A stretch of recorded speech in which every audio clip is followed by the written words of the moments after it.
Today's show is sponsored by the law offices of Armand Gregorian. If you're injured in a car accident and need proper guidance and representation, reach out to the law offices of Armand Gregorian, 1-818-404-0333. Also, today's show is brought to you by the Glen Arden Club. If you're interested in networking, cigars, scotch, and a great environment, reach out to us. We'll connect you to the boys at the Glen Arden, and you'll become a member here. Smoke with the WiseNuts, smoke with a great network, and build your network.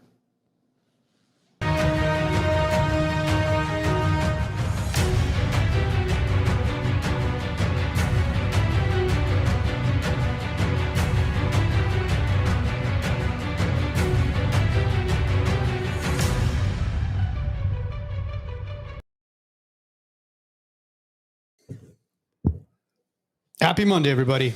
TGIM. It's 5 o'clock somewhere. It's our first live show back since we took a break prior to New Year. So happy New Year to everybody. Normally, you'd actually wish everybody a prosperous New Year, happy New Year. Hope 2025 would be a phenomenal year to begin with. But I mean, it's already been a hectic year, and we were basically 5 days in. So we're 13 days in. Or 13 days in. Yeah, but who's counting, right? Yeah, seriously. Well, if it took only 5 days for whatever was taking place to begin, because on January 5th or January 7th. Yeah, well, 5th and 7th. 5th there was wind too. Eden was on the 5th, and then the 7th was basically Pacific Palisades. Oh, my house burned down on the 7th and 8th. So it's straight up. It's straight up a movie, and to the people and the victims that are going through this horrendous situation, our thoughts and prayers go out to every single one of your families. We've seriously never experienced anything like this in Los Angeles, and this will be a 2-part segment of today's podcast. We're going to be diving into the insurance aspect of everything, and we're also going to be diving into the venting process of everything as well, because we don't want to play a blaming game, but at the same time, there are certain people that we're holding accountable for what has taken place. And the second portion of this, which I hope you guys will continue to tune in and vent with us, will be more diving into the political aspect of everything. But we want to thank Mr. Ararat Torosyan for taking time out of his Monday to be with us live today. We're very anxious to understand a lot of the information that you're going to be giving, not only to us, but to our viewership as well, because there's a lot of people that are kind of lost as far as how to proceed with this situation. And before we begin, very, very quickly, off camera, we were kind of talking about a public insurance adjuster and then an insurance adjuster.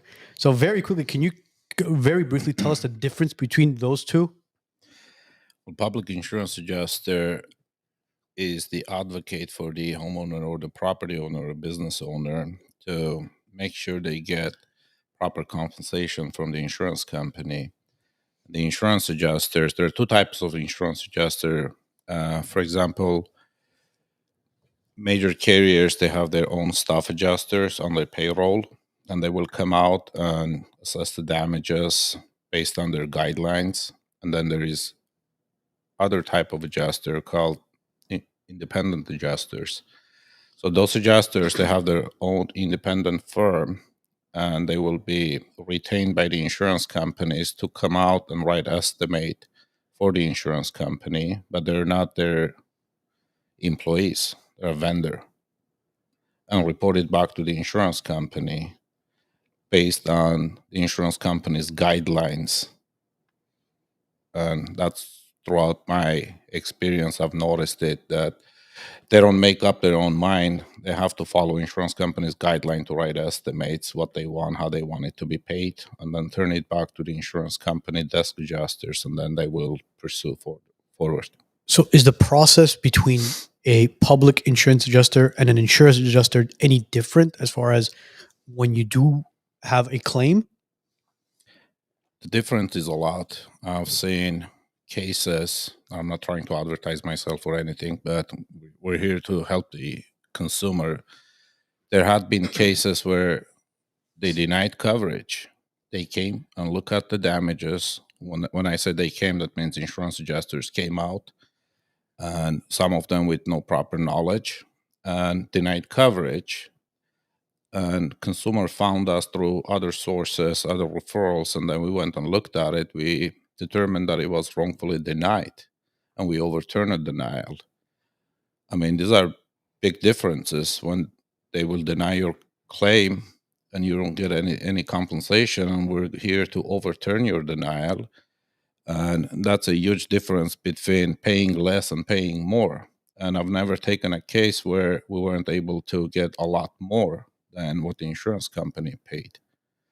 So one example I can give you, I got client that came to us with $11,000 check towards the damages. By the time we were done, it turned into over $700,000. They were cutting corners, obviously. They're not just going to come and write you a check. They're going to try to pay you the minimum to do the spot repairs and go away. That's the difference that we make on an insurance claim. So to break it down, basically, the insurance adjuster or the public adjuster who works either directly or indirectly with the insurance company is not advocating for the insured. The public insurance adjuster that the homeowner can hire themselves is the one that's going to be advocating for them for the case, for the claim. 100% true. Because, yeah, I mean, it's simple, right? Even most people have probably experienced an auto insurance claim. With your auto insurance claim, any insurance company is going to try to minimize the damage, minimize their loss, because they don't want to pay out. And that's why a lot of clients, where they are involved in an auto insurance or auto claim, whether they have bodily injury or not, will hire somebody like Armand Grigorian to represent them, to advocate for them, to actually get the dollars that they deserve. Well, I don't know if deserve is the right word, but It's the proper compensation for your losses. yeah, because that's the purpose of an insurance. Because I used to be an insurance broker 20 years ago. The basic explanation definition of an insurance is to indemnify you, right? Yeah. To indemnify means to make you whole. So if you had $100,000 property loss, to indemnify you means I need to get back to that $100,000 value, whether that's current value. It's not value when I signed up for the insurance 20 years ago. It's today's value. So the whole purpose of an insurance policy is to indemnify you. And I don't think an adjuster who works for, the multi-billion-dollar companies is going to advocate to indemnify you. They're going to try to cut corners, like you mentioned, to give you as little as possible, because that's how they're going to increase their profit margins. At the end of the day, it's a negotiation between the insured individual, which is the homeowner, and the insurance company. Yes, it has to be negotiated, and the scope has to be properly presented to the adjuster. And So- go go ahead. ahead. No, Go no, ahead, go, go no, no. So does the Department of Insurance have licensed adjusters, or how does that work with the Department of Insurance? Department of Insurance doesn't have licensed adjusters. Absolutely not. I've never seen it unless they have one yesterday. So who are the individuals that they send out where they say, oh, well, we're going to go ahead and send out an adjuster to take photos of your home and see what we can figure out as far as compensation or loss? I don't think there is no such thing as Department of Insurance sending out an adjuster. I've never seen anything. You're like probably that. referring to the insurance company sending out an adjuster. Or the insurance company. Insurance company do send out adjusters. Yes. Okay, so they're the ones that have the licensed adjusters that are sent out. Yes and no. Let me explain. Yes, please. Not only me, any public adjuster that's out there must be licensed by the Department of Insurance. In California, it's California Department of Insurance. And anybody that works for a public adjuster trying to negotiate a claim, that individual must be licensed as well. So you have to go through a licensing process. So break it down even more. I have a firm. The firm has its own license. I have my own license. And anybody in the office that works at the capacity of a public adjuster must be licensed. But the problem is the insurance adjusters are not licensed. When you call an insurance company to file a claim, they send out an adjuster. The guy is working under the insurance company umbrella license. He doesn't go through the same licensing process that I did. Well, that's an issue, isn't it? It's a big issue, and it's an advantage for me in a way because I went through the licensing process. I learned the regulations. I had to take an exam of the ethics, the policies, the insurance regulations, the law, while none of them, except the independent adjusters. Independent adjusters are supposed to get a license, and they're licensed too. But you can call it a discrimination. Even an independent adjuster can employ anybody on a W-2 without having a license. But while public adjuster, every public adjuster has to be licensed, whether they're on my payroll or not. I'm not hurt by that. I don't think any public adjuster is hurt by that. It's a difficult process. It's a very difficult test, and there is no institute you can go and take a course and go to pass a test. It was very difficult for me because I couldn't find anywhere to go take a test. I'm sorry, not take a test, but To study. get study materials. I had to search and ask other people and get information from wherever I could back then, over 10 years ago when I was going through this process. And they give you a 1-year interim. Now it's an apprentice license. So I can issue somebody an apprentice license as a licensed adjuster, and the guy can, or the girl, whomever it is, work under the interim license, which is now apprentice license, and then within 1 year they have to go take a test to get the actual license. In one way, it's a good thing because everybody that works under a public adjuster and gets the license, they know the regulation, they know the ethics, they know all the insurance regulations, while you're dealing with some uneducated insurance adjusters. I'm not saying all insurance adjusters don't know what they're doing. There are really good adjusters out there too. I came across, they have family values. They will come out and they will write proper estimate. They will negotiate with you. But there are some, they just don't know, and they don't want to admit that they don't know anything. You ask them a regulation, hey, according to this regulation, according to this policy term, this is how you have to compensate this person. You can't just do spot repairs here. What do you have to say about these policy conditions? Oh, I'll get back to that. They will never, ever give you an answer on the spot because they don't know. Most of them don't know, but there are really good adjusters out there. But unfortunately, it's a very small percentage. So in essence, they're trying to monopolize the whole adjusting process of everything. Well, The insurance companies, as in, they're trying to minimize their risk, which obviously every company tries to do. But here's where I think there's a misconception. For example, I'm a homeowner, and you buy a homeowner's insurance, right? Because today that's what we're dealing with. We're dealing with wildfires, Yes. where we've had over 9,000 homes, buildings that have been burned down to ashes. So I have a homeowner's policy. Can you break down the key? Because most people seem to understand auto insurance. You've got your minimum liability 1530, you have medical, you have comprehensive collision, uninsured motorist, and all that jazz. Most people, I think, seem to understand that. But when it comes to a homeowner's insurance policy, what is it that people need to look at as far as, okay, I have $1 million dwelling coverage, I have personal property, I have other property, and so on and so forth. Because now, plus at the same token, if I have $1 million dwelling coverage, which dwelling means the actual physical building itself, if I have $1 million coverage, does that mean I'm guaranteed to get paid that $1 million to rebuild my home? Or can you explain that process as far as so people can understand how to read their policies?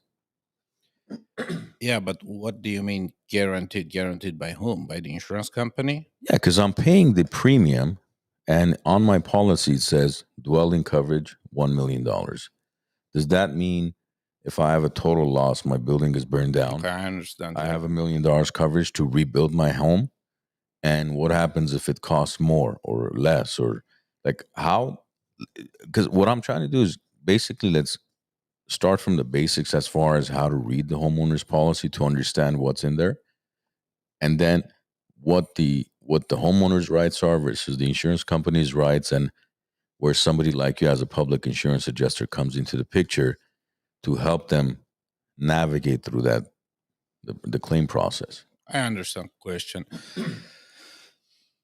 I think it's not I wouldn't call it a guarantee. I would call it an expectation that you're expecting something happens. You have up to $1 million, if that's what your limit is, that your insurance company will pay the maximum amount, if that's what the number indicated on the declaration page. But there is also a reconstruction section of it. You can get a additional 25% or 50% reconstruction coverage, which means once you exceed the $1 million to repair your house, and the reconstruction coverage will kick in depending on the percentage that's on the declaration page, right? But that has to be incurred.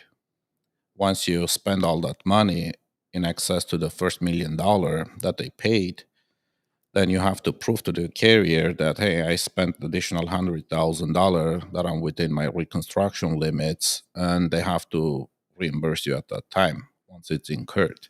But a lot of time, insurance adjusters mixing this incurred word with reimbursement, and everything they say that has to be incurred, and often I prove them wrong, that incurred does not mean reimbursement. Incurred means a liability. If you sign a contract with a contractor, it's an incurred. Yeah. It's already incurred. You owe them. So they have to release it. But it's so difficult when you try to educate an adjuster on a single word that's in the policy, incurred, not reimbursed. Those are two different words. And then, oh, well, let me talk to my supervisor. Of course. Of course. Okay. Everything is, let me talk to my supervisor. That's a good way of saying I don't know the answer to it. So let me go find out from the. Of course, yeah. And often I have to tell them, go talk to your legal department and get the exact definition of incurred, and then come back and talk to us about it. But going back to the question, when you get what I always tell my clients, because sometimes people come to us, they have a loss, and we look at the policy, I'm like, oh my God, you're grossly underinsured. I had a great friend, he had a damage like about a month or two ago. There was a windstorm and a tree fell on his house. And he recently purchased the house. He had to get a low coverage through the agent, however he got that policy. Also $300 something thousand limit on a 4,000 square feet house. Holy shoot. I'm like, You can rebuild the kitchen, Who- basically. yeah, maybe you can do a demo. And if you have asbestos, good luck. Now it has to be abated, and that's going to cost you hundreds of, maybe over $100,000, right? Easily. Because I had a client recently. He had a fire. It has nothing to do with these fires, this wildfires. Yeah. This was like a couple of months ago. His house burned. They had to demo all the interior and portion of the stucco. And I agree with the adjuster. He said, we have a preferred vendor we're going to send out, and he's able to get it done quickly.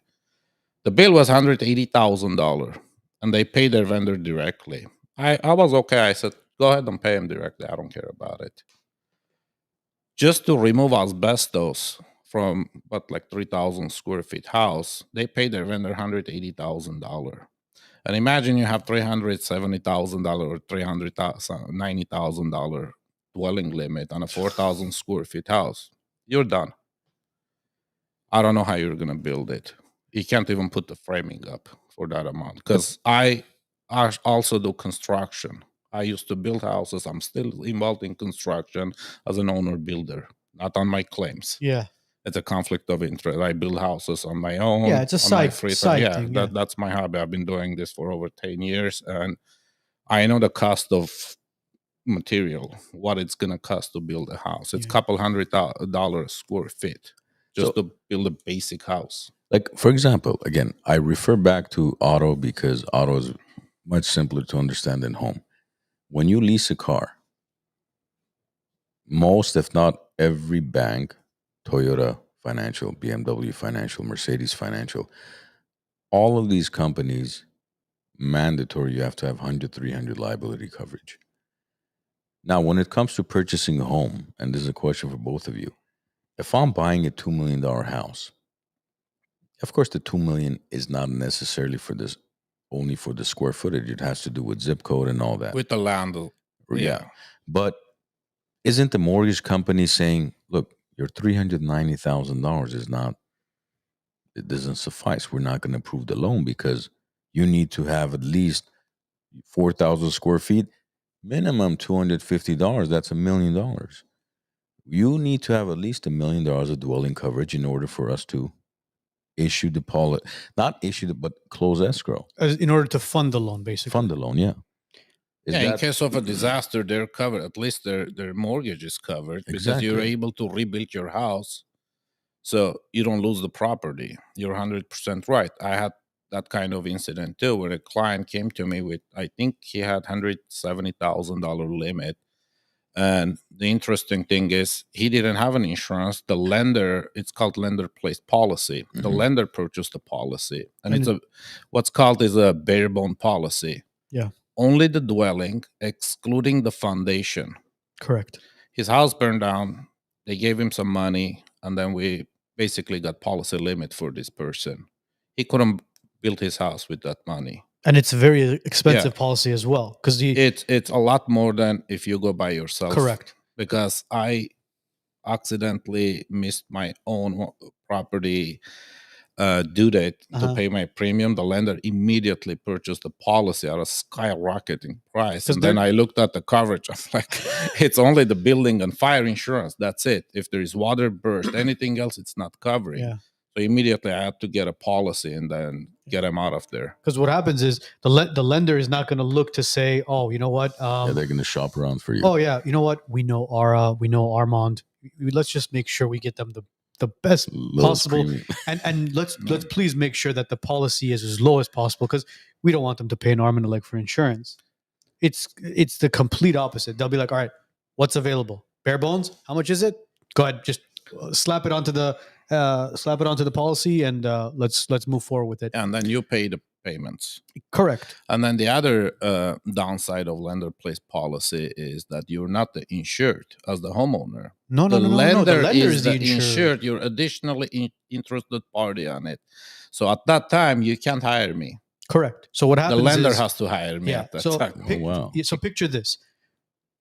You miss an insurance payment, like Ara was mentioning, and the mortgage company assigns you one, and you don't realize it, and all of a sudden a pipe or something bursts, you're not covered. Or if you want to make some sort of claim, there was a fire in the backyard and a portion of the house burned, you can't hire him to be your adjuster. The mortgage company has full control over everything at that point. That's why I think, again, you're the expert in this field, but I think to impound your insurance payments is a great idea, because you're not going to miss your mortgage payment. You may miss your homeowner's insurance payment, but you're not going to miss your mortgage payment. And if it's impounded, meaning it's included in the escrow closing, yes, your property tax and your homeowner's insurance is being paid on top of your mortgage payment. See, that all depends on the individual and how they want to proceed as far as their monthly payments. I've had a lot of clientele where they don't want to impound it because they want to pay it annually or every 6 months. Know that, okay, it's paid for 6 months, it's paid for a year, I'm on top of it, it's okay, and have their mortgage payment at a minimum. Even their property taxes. I have a bunch of clientele who are self-employed who choose to pay it twice a year instead of having it impounded. It's just that's more of a preference sort of thing. Preference. You have to be on top of all of your financials. If you're a homeowner, know that your mortgage, your insurance, and your property taxes are very, very important to always have them either on your phone as a reminder, on your calendar as a reminder. you have to be a responsible individual. But I mean, this man is in the business, of course, and he has multiple properties, and one of them slipped through the cracks. was it impounded? No. There you go. I prefer impound personally. Why? Because I have so many other things that I deal with on operating a business and all that. I just prefer auto payments. Everything I own, from credit cards to auto payments to more, everything is auto payment. If I want to pay more, you always have the option to pay more. But at least the minimum for me is always on auto payment because I never have to think about shit. Do I have anything due today? Yeah, That's how I think it's a preference sort of Yeah. thing as well. So, very quickly, let's get back on on topic again. So, these wildfires that have been taking place, Pacific Palisades, thousands of homes, hundreds of homes burnt down. Same with Altadena Altadena. as well. Now, on a regular claim where you leave the oven on, you have a grease fire, or chimney catches on fire, how long does the adjustment period, does the claim period take place? How long is it until the insurance actually would be able to reimburse you on the repairs? It's going to be a process. Once the fire, let's say there's a house, it caught fire, they report to the insurance company. They might get out the next day. They won't be able to write a proper estimate. They will write an estimate based on what they see at the current condition. Mhm. And then, depend on the severity of the burns inside the house, some drywalls, plaster, whatever building material you have as a finishing material, it's been destroyed, it has to come out. The adjuster can't see what's behind that wall, right? Correct. There's a plaster, it can actually withhold the fire and prevent heat getting to the studs. Studs are the wood framing. Yes. Until they come, some debris removal company, some company comes and removes all this drywall, plaster, all the materials that's on the wall, then you see additional damages. Just like I was there yesterday on one of my clients' house, they remove all the plasters. We went out and we saw the major beams that's holding the second story. They're toasted. The fire got through some cavities inside the wall, and then it burned, and the adjuster didn't know. So I'm not going to say the adjuster was not honest, didn't write all this second floor to come out. He just couldn't see. So it's similar And similar to an auto. Sorry for cutting you off. Similar to what an auto claim would be. You get rear-ended. They'll look at it. You snap some photos. You send it to the insurance company. But then when you take it to a body shop and they remove I would the say a bumper, little complicated Well, because I obviously, used to be in auto too. Yeah. I was in Vail in late 90s, Vail National Training Center, and I dealt with auto claims as well. Once you take all the parts out of the car, you can see what's damaged, what's not Correct. damaged, and then you can supplement it and get paid for it and put it together and have the car go back on the streets. yes. The house is going to be probably like twice, 3 times more complicated, because once you take those out and then all the building materials out that's covering the framing of the house on a fire loss, then you're going to come and write up more estimate. With most likely they're going to come back with their contractors, and they're trained contractors. I would say that Yeah. they have specific guidelines to work with them. They're not just going to come and write everything RSS to put it in their estimate, right? Then it goes to an engineering after that, because the engineer is going to come and say, hey, you have a 1950s or 1900, early 90s building. Now these 2x4 roof rafters don't meet the code. While it was nothing, if the house was intact, city can't come and tell you, bring it up to code, because every year you have to do construction in your house. It's already there. You're living in your house, so the code doesn't matter at that point. But if a disaster strikes, it's a fire or whatever happens to your house, now you have to reconstruct it. They can't reconstruct it the way it is. You can't just replace 2x4s because today's code don't allow you. Then you come back with the plans, submit it to the city. The city is going to look at it and say, well, I want this to be changed. So that's where I was going with this. Yeah. On a regular claim where one house is affected, are we talking about possibly 8 months to a year in order to process everything and rebuild whatever it was that needed to be rebuilt? From my own experience, I've seen fire loss claims uh, taking about a year or a little bit over a year through the city to approve the plans. And then the client is going to start rebuilding at that point. So after a year, you start rebuilding. Not every case. Sometimes you can submit a plan. The engineer will be quick on it. In 2 years, they will spit out all the plans, send it to the city. Sometimes it's sitting at somebody's desk, especially after COVID. Because before, when I used to build houses, you would just, or do an addition on a house, you would go to the city, sometimes over the counter, just sit down with the design review board and then just go through the plans and get it approved or make corrections on it. And then take it back to the engineer, whatever was marked, you would change it, bring it back. Within a week, you would get it. Correct. But now, what I'm experiencing is you submit it online and wait for somebody to respond to you. Like in one of the cities, I don't want to name any carriers or any cities, it took us about a month until we got the mayor involved. We sent out an email to the mayor, just get your inspector, look through these plans. The problem is because the insurance company had 12 months of additional living expense coverage, regardless of the dollar amount in the policy. So after 12 months, insurance company is not paying because they exhausted the limits. Now the person is on their own, and that's what I'm worried about. All the people now. Oh my God! See, exactly. So it's not just coverage. Oh, I have $500,000 or $20,000. What about the statue? They're very good at, like, one of the carrier I'm dealing with. 11 months later, the lady called us like she wasn't happy with the repair estimate because the adjuster missed a lot of scope in the estimate. Now we're trying to we negotiated, and she's going to start rebuilding. And the adjuster said, I'm going to pay you 1 more month because the loss of use is from the date of loss.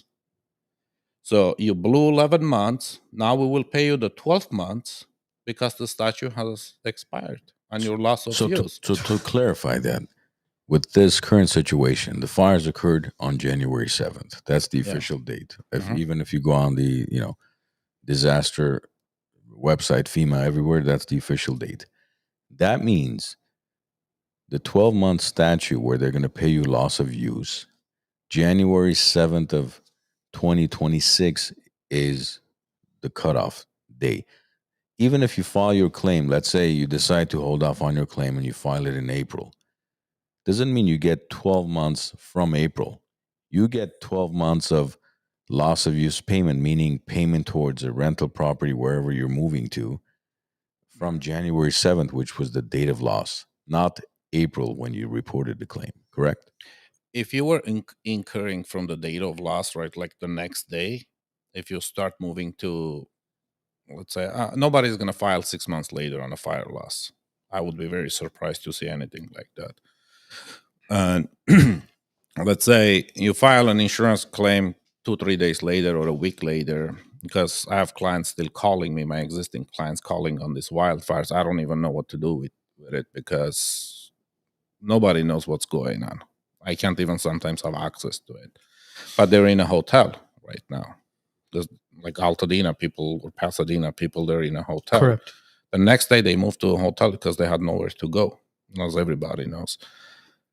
Because you were incurring it, if you turn it in a month later, it doesn't matter anymore because you were incurring. They owe you from the day you started renting or leasing a place and incurring additional living expenses.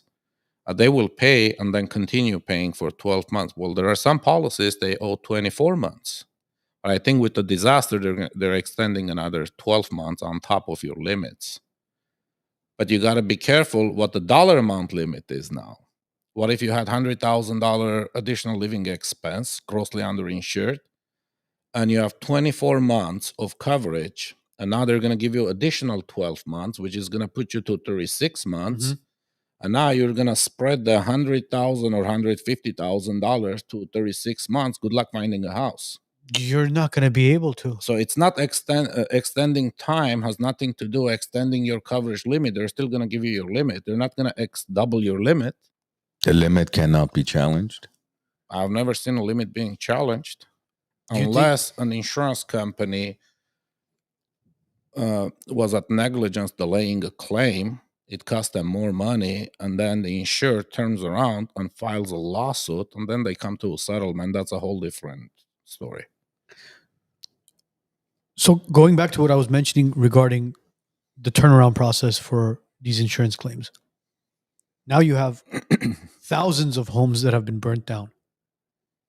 Is the city, is the state, is the county going to be able to match this rebuild process to, call it on average, a year, year and a half? Are they going to be able to have the manpower to do this with the city? It's kind of not my territory to know how many employees they have. I mean, what other capabilities they have to speed the process. But I applied for permits about a year ago on one of the construction that I'm involved. That's my project. It has nothing to do with the insurance project. It took about a year to get approved plans, and we got it like about less than a month ago. It took a year, okay, to get plans approved to build a house. I don't know how long it's going to take for city to review all these plans. Now this is on steroid. The amount of the volume of the plans that's going to go to the city. I don't think people are going to start building their houses without plans, approved plans. Because they're not going to be building what was there. They have to now build everything up to whatever Up to today code. is. Under I hope city is going to make some kind of, each city is going to make exceptions and let you build the way where your house was. The reason I'm saying this, imagine your house was right on the border of your property line. Correct. Right? And the new code says 4 feet from the property line setback, right? Now you want to build your house. The city is going to come out. Maybe they're not. I don't know. I'm just trying to figure this out too. It's on the baby steps. The city is going to come and say, well, I need setback.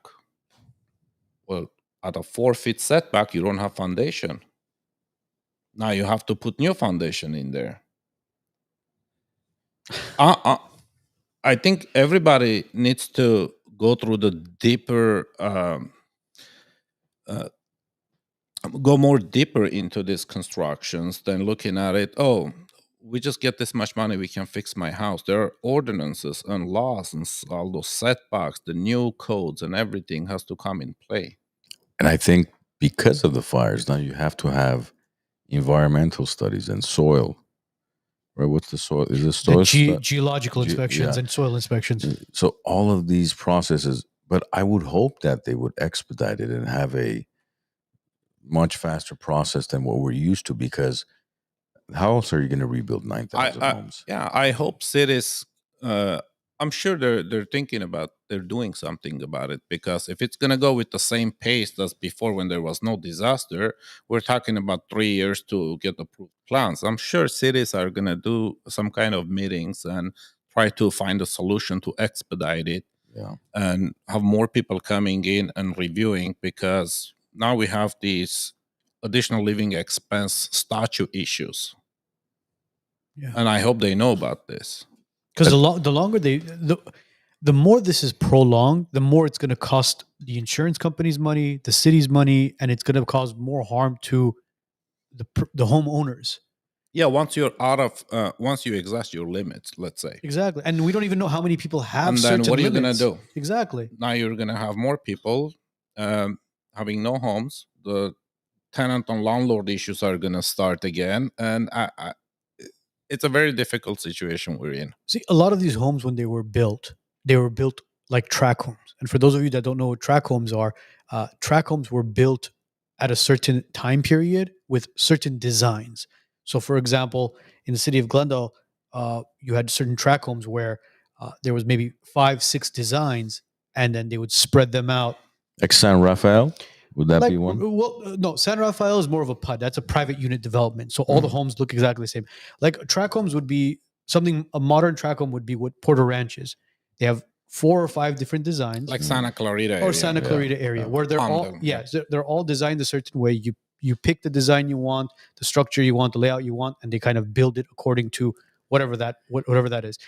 Now, again, this is all going to be a learning process for everybody. We're going to kind of understand what's going to be the process See, as far as building. Look, track homes are different though, because the way track homes work is developer comes, like a KB, Toll Brothers, whoever, Ovnanian, they come in, they buy 5 acres, 3 acres, whatever it is. Yeah, that's what I'm saying. That's how these That's- homes were built at the time. Well, how though? Because, for example, I don't think Where- a lot of track homes were in that area. No, where- Altadena? no, Yeah. zero No, track there- homes. are you s- no, Zero are you track sure? homes. In Altadena, see, that's the thing. Where my property burned, that area, you have homes from 1.5 million all the way to $5-6 million, and not two homes looked alike. That was the beauty of that neighborhood. So that's what I've been thinking about. I'm like, how are they going to bring that character? Because every single home looked different. Each home had a character. One Spanish style, Mediterranean, colonial, Craftsman's. craftsman's. The Craftsman's are what Almost Altadena was known for. as well. zero modern homes, zero modern contemporary designs. Most of them, 90+% was all just very unique. So are you going to be allowed to bring back those designs? That's what I'm saying. This is all going to be a learning process because Altadena is known for their Pasadena and Altadena are known for their crafts. Yeah. Beautiful craftsman homes. Yeah. So what is going to be your limitations as far as building a home there? If you were living in a craftsman, is the city going to turn around and say you have to build a craftsman again? Or At this point, I really It's don't premature, know. that- I think. It's We're all, premature to know, it's yeah. like you said. I don't think the cities. I don't think cities were not even prepared for this. Probably they're doing their own meetings to figure out how they're gonna go through this process. If somebody's gonna come and send them a completely different design, like historic areas, they had, like you said, their characters for the Yes. town, and how they're gonna process it, I have no idea how they're gonna process it. It's just a learning process, I guess, for everybody. It's new for now. everybody. But that's why I think instead of trying to figure out what we don't know yet, is to go back to the basics to understand what are the steps that the homeowners that were actually inflicted by the fire damages, what are the steps that they need to take? Because hopefully everybody, if not everybody, at least most of you that were inflicted by the wildfires have some type of homeowners fire insurance policy. But what are the steps that they need to take in order to at least start the process? Because the later you start the process, the further away in the pipeline you're going to be, right? Yes, I would think you want to get at least something going as soon as possible. absolutely. So what is your professional recommendation as far as how to start that process going? My recommendation would be immediately file a claim with your insurance company. Do not sign any contract with any contractors, especially insurance company contractors. They're going to bring contractors, vendors in. They're going to call them, these are our national vendors. And the vendor is going to ask him, sign a contract so I can go access your house, or however they convince the client to sign a contract. Then the contract becomes between the homeowner and the contractor. Because I've had these issues before. They would throw the contractor under the bus and say, hey, you sign a contract with them or the homeowner. Now that's between you two. And they wash their hands. So I would tell the homeowners, anybody has a loss, like fire loss, file a claim with your insurance company. Let them come and look at your damages. Don't commit to anything. They have a duty to pay you. You don't have to hire anybody to come and get money for you from beginning. Let them come and pay you. Because I know they're not going to pay him properly. I hope they pay him properly. And prepare an inventory list. Go through all your photos. Find pictures of what your house looked like. Find pictures of what you had, all your belongings.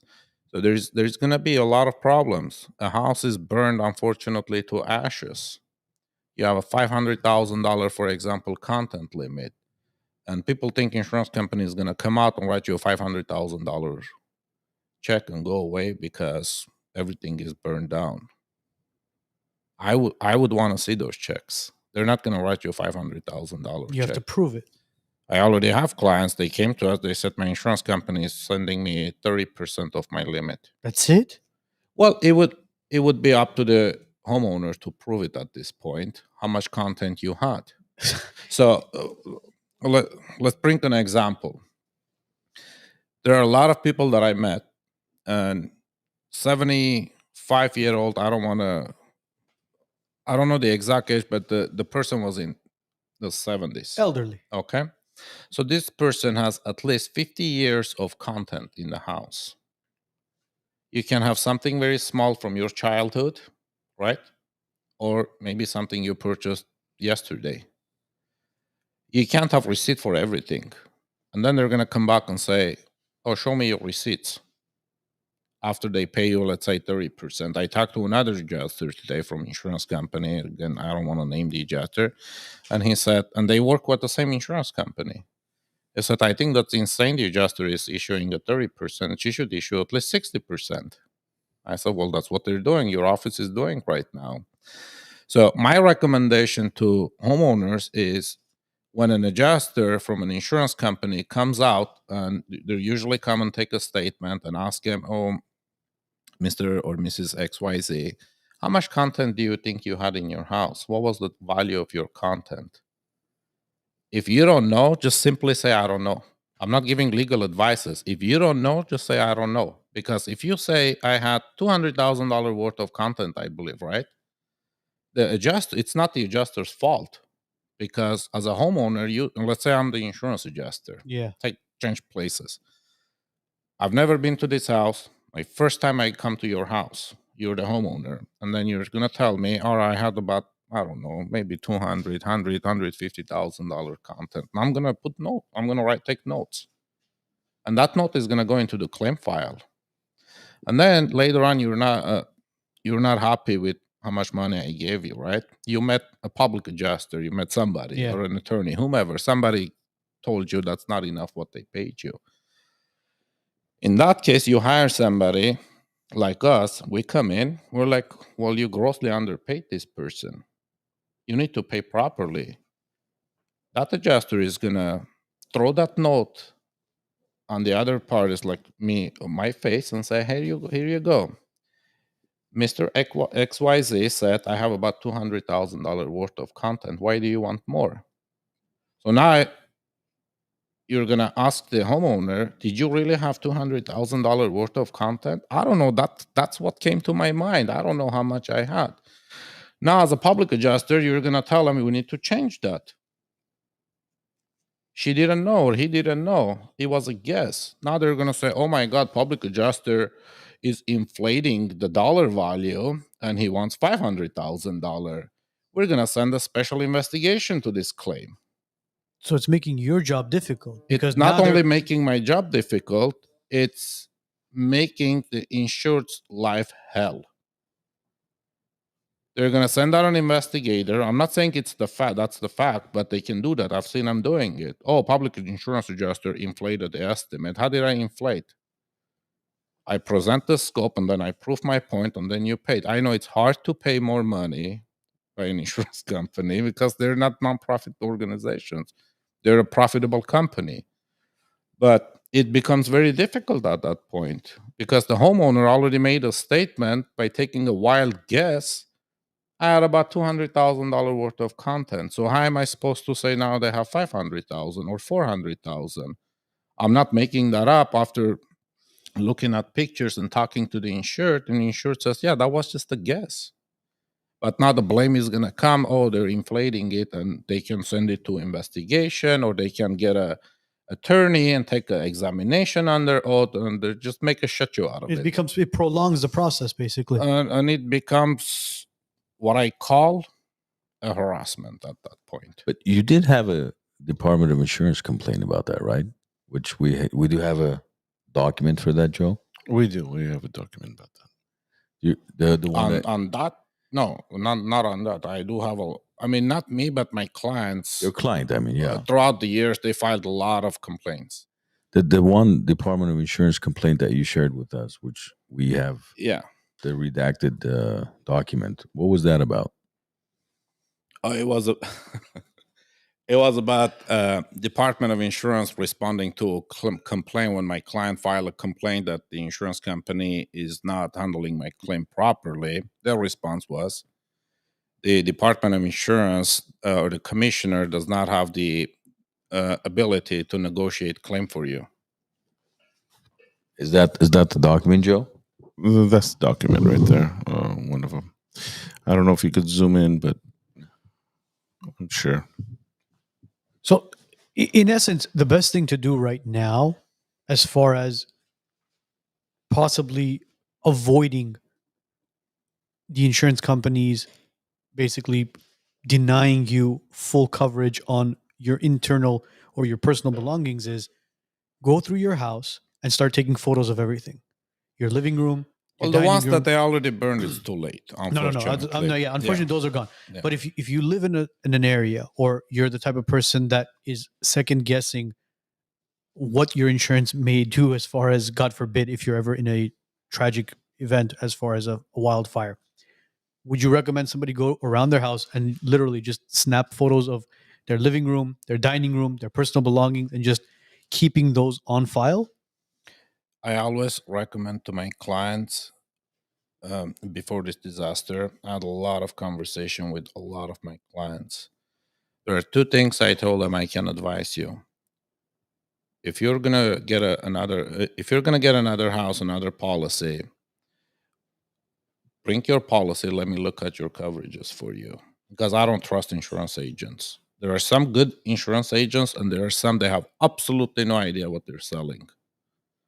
Okay, and when I ask an agent a question, they don't even know. They can't even answer me sometimes. And that's why I'm basing my statement from. I always tell people, bring your policies. I will review it for you. See how many square foot of house you have, what kind of construction you have, and what kind of coverage you have, the amount of coverage you have. Yeah. And that's very, very important. The second most important topic that I discuss with my clients is every month, take a picture and a video of all your belongings. Open your closets, take a picture, and overwrite the old one, because you never know what's going to happen. Anybody loses a house, whether it's these wildfires or, like you said, grease fire or any kind of fire that's a total destruction, right? That destroys everything. You have an insurance policy because you have an expectation something may happen, or otherwise you wouldn't buy a policy, right? Yeah. So it's always good every month, every couple months, as often as you can, take pictures of your belongings. You never know when a disaster will strike. Yeah. If you don't have it, unfortunately, you can't blame it to the insurance adjuster either. If I'm an insurance adjuster, I can't just say they're bad people. No, they're good people too. They're good adjusters too. But if I am an insurance adjuster, I go to somebody's house and they don't have any evidence what they have, how am I going to pay them? Yeah. So, for those of you that are watching, it may sound crazy, but in order to protect yourself and your belongings, literally go through your closets, go through your home, snap photos, and, as Ara said, update them.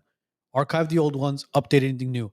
Designer bags, watches, memorabilia. If you guys are into sports and stuff, if you have sports memorabilia that's irreplaceable, those under some policies it has to be scheduled. Be careful, because there is a special limit on memorabilia. Really? And jewelry, fine watches. Well, you would have to, again, depending on, this goes back to what you were saying as far as your insurance agent.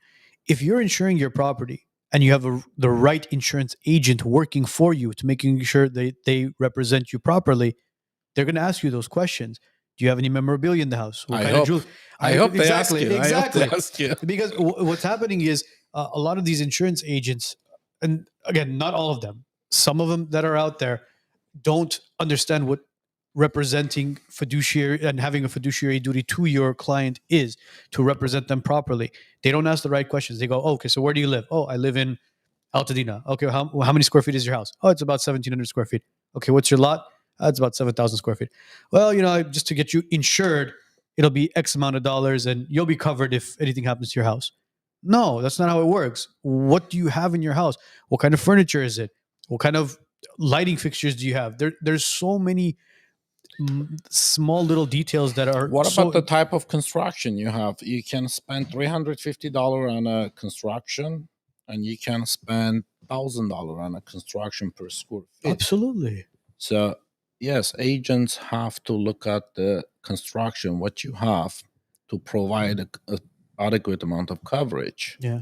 Look, Or otherwise, you're grossly underinsured. I think it's a two-way blame, because here's the issue, especially with today's premiums obviously being 2-3x what it used to be, right? Clients want to save money. So the agent, in order to appease to their client, they're like, okay, fine, I'm going to find you the lowest premium, even if you're grossly underinsured, which I think is very unprofessional to do. Guys, if you're an agent, it's okay to lose business, but it's not okay to underinsure your client. So explain to them what they're getting. Don't just try to earn the business because you're going to save them, $100 a month. They're going to spend that $100 on crappuccinos and all this other nonsense anyways. Yep. Make sure they have adequate coverage. If this experience, what we're going through right now, doesn't give you a reality check, nothing else will. That's the issue. It's like, can you give me a discount? Can you, find a lower rate? Yeah, I could find you a lower rate, but you're not going to have proper insurance. If they explain that to the client, to the insured, that's a different story. You can't blame the agent. If an agent is going to explain, hey, you have $1 million inventory, like let's say this is a business insurance policy, right? Because we don't only deal with homeowners policies, we deal with commercial policies. You got $1 million inventory in a tenant improvement. It falls under your BP coverage, which is a BPP, business personal property, which some of the policies include tenant improvement. Yeah. And you got $1 million inventory, including all the tenant improvement and betterments, but you buy a $500,000 policy or a $100,000 policy because you don't want to pay premium. It's the agent's duty to ask you how much inventory you have. If they don't want to go look at it, it's their performance. I can't tell them how to do their job. But at least ask the insured, the person that's buying a policy, how much improvement, how much inventory you have. And if they still say it's too much premium, you explain to them. But don't just give them a lower premium and the person doesn't know what's going to happen, especially on commercial policies. There is a co-insurance clause that kicks in. Yeah. If you're not 90% or 80%, if there is a co-insurance clause, then you're going to be penalized for that. Is there, I don't know if you know the answer to it, but is there a document that the insurance agent can have the client sign saying, listen, I recommended $1 million because you wanted to save $17, you're only getting $600,000. I don't know. I need you to sign this document to protect me. I hope there is such document. I've never sold an insurance policy, and I don't know the legality of it. If there is a document, or they're supposed to have a document, and if it's something that outside of my territory, I don't want to make a strong comment on it. To be honest, if anybody who has a single family home, condominium, business, commercial property, and you own it, go back and read your policies again. If you need help reading your policies, find an individual, a good insurance agent, or can they even come to a public adjuster? They can come to us. We can look at it. Find somebody, or you can even reach out to Ara, go to him, have somebody thoroughly read your policy and understand exactly what you have in there line by line. Because nobody would have ever thought that the city of Altadena in the flats, I never thought would catch on fire. Would happen in the flats. We've seen hillside fires all the time. And you go, oh, it's hillside, it's brush, it's so dry up there.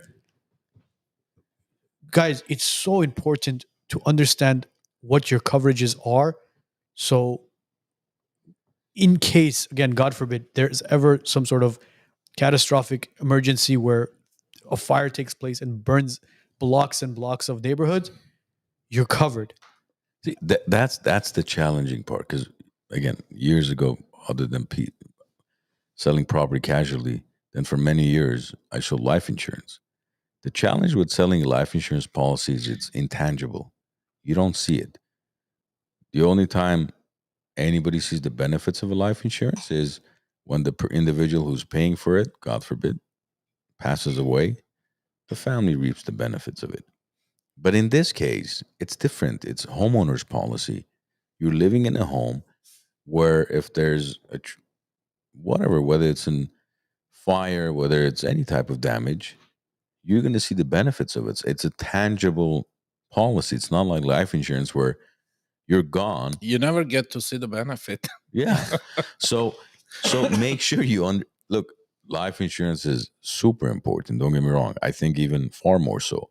But make sure, like Arno said, understand what you have. Don't be a cheapskate. Okay. I see you guys out there. You go to all these restaurants. You spend $400-500 on dinner. Just spend it on your policy because you never know. Your home is the most expensive asset most of you own. Protect the damn thing. Yeah. Don't be a cheapskate. And if you've recently purchased a home, we know that Liberty Mutual, Farmers, State Farm, they're no longer writing policies in California. I believe Farmers is writing. Is Farmers writing it? Okay. I believe Liberty Mutual. I had Liberty Mutual. Liberty Mutual left, so that I could vouch for that one. State Farm, very difficult to do.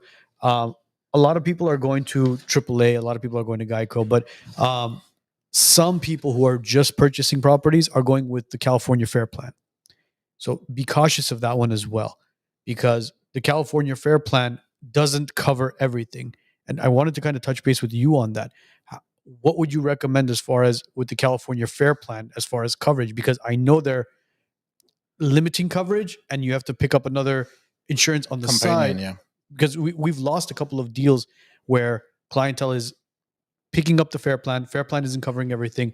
And then they're bundling it up with a Geico or a AAA that'll cover the rest of what's not covered under the fair plan. Before we get into the Fair Plan, that's a kind of a sub-segment. Do we have any any specific questions to what we've discussed so far? Anybody that's we haven't really opened up the question line yet, but we can right now. And if you have any questions, feel free to put in the chat, and we will definitely bring it up.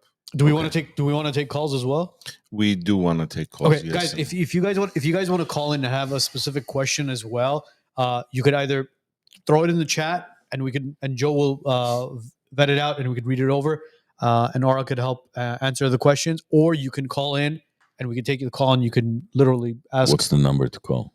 Joe, you want to put the number on? Yeah, give me a second. I just want to put on the Bluetooth to make sure that we get the calls. And I will put on the number. And once it's on, guys, you could the lines will be open. You could press number 1. Call only if you have an insurance question. Please. Don't call just to talk to me, okay? It's not a phone sex line. This is the WiseNuts Podcast, guys. Yeah, any medical issues, please don't call in. We're not going to be looking at anybody's hemorrhoids or anything. You sure you don't want to do that? Positive. I saw your latex gloves on you. Snapping it on, huh? Oh, jeez. So, with the Fair Plan now, with bundling up with other carriers, what would you recommend there? Would you recommend people to get out of the Fair Plan because we know that they're somewhat under budget? Well, sometimes you can get away from Fair Plan. Let's say you're in a certain zone where no major carrier or other carriers will insure you because of fire zone. You have to have Fair Plan, and then Fair Plan doesn't cover everything. They cover certain perils like fire, windstorm, hail, vandalism, malicious mischief, and those type of events. They will cover it. They don't have liability. That's the biggest dangerous part.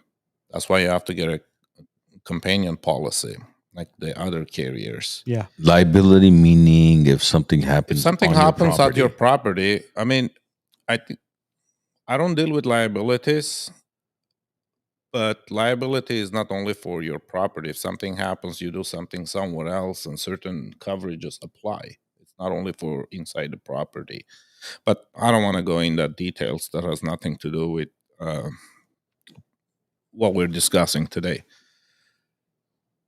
If a pipe bursts inside your house, California Fair Plan doesn't have coverage for it. Correct. They have 3 types of policy. If they have more, I don't know, but it's DP 1, 2, 3 policies, dwelling coverages. Certain things is covered under one, and certain perils is not covered under one. So the higher one you buy, I think it's the DP3, so it covers more perils. But certain events is not covered, so you have to buy another policy. Like burst pipe can cause millions of dollars of damages. Depends on a property. Correct. Like you got a mansion and you don't have water coverage for water pipe burst. Imagine we had one where the sprinkler, fire sprinkler, got damaged, and actually kids were playing inside the house. They kicked a football ball. Little kids. The dad wasn't home, and they were just taking advantage of it. Turned the house into a soccer field and start playing until they kicked the ball and hit the fire sprinkler. They were playing water Now polo. they're afraid. They run. What I heard is that they run inside the bedroom and hide because they can't get out. It's spraying right directly at the staircase. And guess what? That water is a contaminated water. It's been sitting there for a year at least, if you service it every year, but some people don't even service it. So it could be highly toxic water sitting inside your pipes for 2 years. What's going to happen to water it's sitting in pipe for a couple of years? And now it flooded the whole house. The water is coming from all over the house. The fire department had to come and pump the water out. I mean, when the client came to us, I saw the videos. I wasn't there for that day when it happened. But you only have fair plan. It doesn't have water damage coverage. What are you going to do? Yeah. And it could be as bad as a fire. Yeah, and for those of you that don't know what the FAIR plan is, it's called the California FAIR plan, and it's basically I hate say it's a government funded insurance, basically. Like the FDIC. Yes. So I mean, and one more factor, they don't. I believe they changed it to I think 2.5 million or 2 point something million. I might be wrong on the numbers, but there is also limited coverage on the dwelling. If you have a $10 million house, which, like Armand said earlier, the 10 million is not the dwelling only. It's the location, it's the lot, depends where it is. The land has more value than the dwelling. correct. But let's say it's a $5 million reconstruction in case of a disaster, right? You only have fair plan.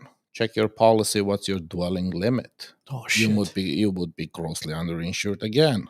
And God forbid something like what If happened in something Altadena happens- happens, you're done. If you have I'm not going to mention the name or the area, but a client came to us and it was tens of millions of dollars worth property. And I refused to touch it because how am I going to help this client? There's no money. There's no insurance coverage. Yeah. It's not that there is only no money. I don't want to help, but they're going to pay that $2.5 million limit that he had anyway, or $2 million limit he had anyways. He doesn't need my help. No, don't get me wrong. It's more of a your house is worth 10 million. Yeah. You have $2 million worth Now of the coverage. rest of after the dwelling limit, the rest is on the person, the owner. Exactly. So And if you don't have the funds, but you're paying the mortgage, and your mortgage is not covered under your homeowner's policy. A lot of people ask us, "Well, I have a disaster. Is who's going to pay my mortgage?" I'm like, "You're going to pay your mortgage. Yeah. Your insurance company is not going to exactly. pay your mortgage." I mean, the best way to kind of explain that is basically the California FAIR plan will gladly cut you that $2 million check because they're going to wash their hands clean of the $10 million or $11 million or whatever. Yeah, whatever it is. if any contractors, doesn't matter how honest or dishonest contractor comes out there and writes a $5 million estimate, they're gonna cut you a policy limit that's below that, and then you're done. The rest is on you. Yeah. So But here's the scary part about the FAIR plan, though, California FAIR plan. Just like FDIC, I mentioned it earlier. When you go to your bank, it says FDIC insured, right? So you feel comfortable. Yeah, my money is insured. Ask them how much money does actually FDIC have. It's pennies on the dollar, which means if you have 100,000 in your bank account and the whole banking system somehow went, they only have a couple $1,000s for your $100,000 technically to pay you back. They may pay you back in 25 years. And the same thing is with the California FAIR plan. This is the statistic. September of 2023, They had $284 billion in dwelling coverage exposure. Okay. As of June of this last year, now it's last year, I guess 2024, they had $392 billion in dwelling coverage exposure. Do you know how much the California Fair Plan has? I haven't checked it. They have But I'm sure it's a 700 lot less than that. They have $700 million in cash. Okay. And $2.5 billion in reinsurance. Okay. But don't worry, guys. There's only $392 billion in dwelling coverage exposure with only $700 million in cash. So that's what you have to think about is you are, as you said, not even grossly, you are, I mean, I don't even know how uninsured you are. because- Negligence at this point. Yeah, you're pretty much not insured. Don't rely on that. I know it's very challenging times.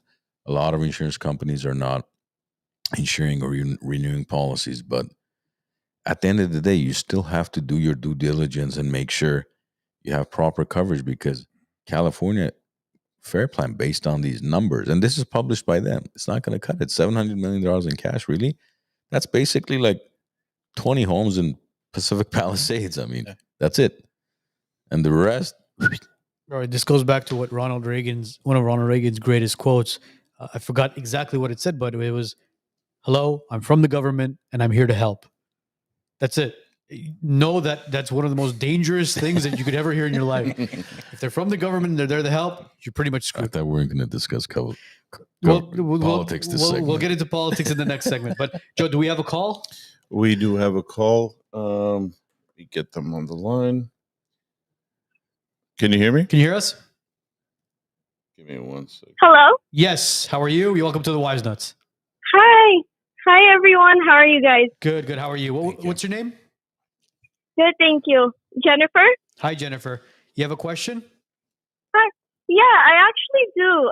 Especially towards the end of today's episode with the California Fair Plan. I actually had a question. I recently purchased in the Santa Clarita area, and I was very close to the Hearst fire.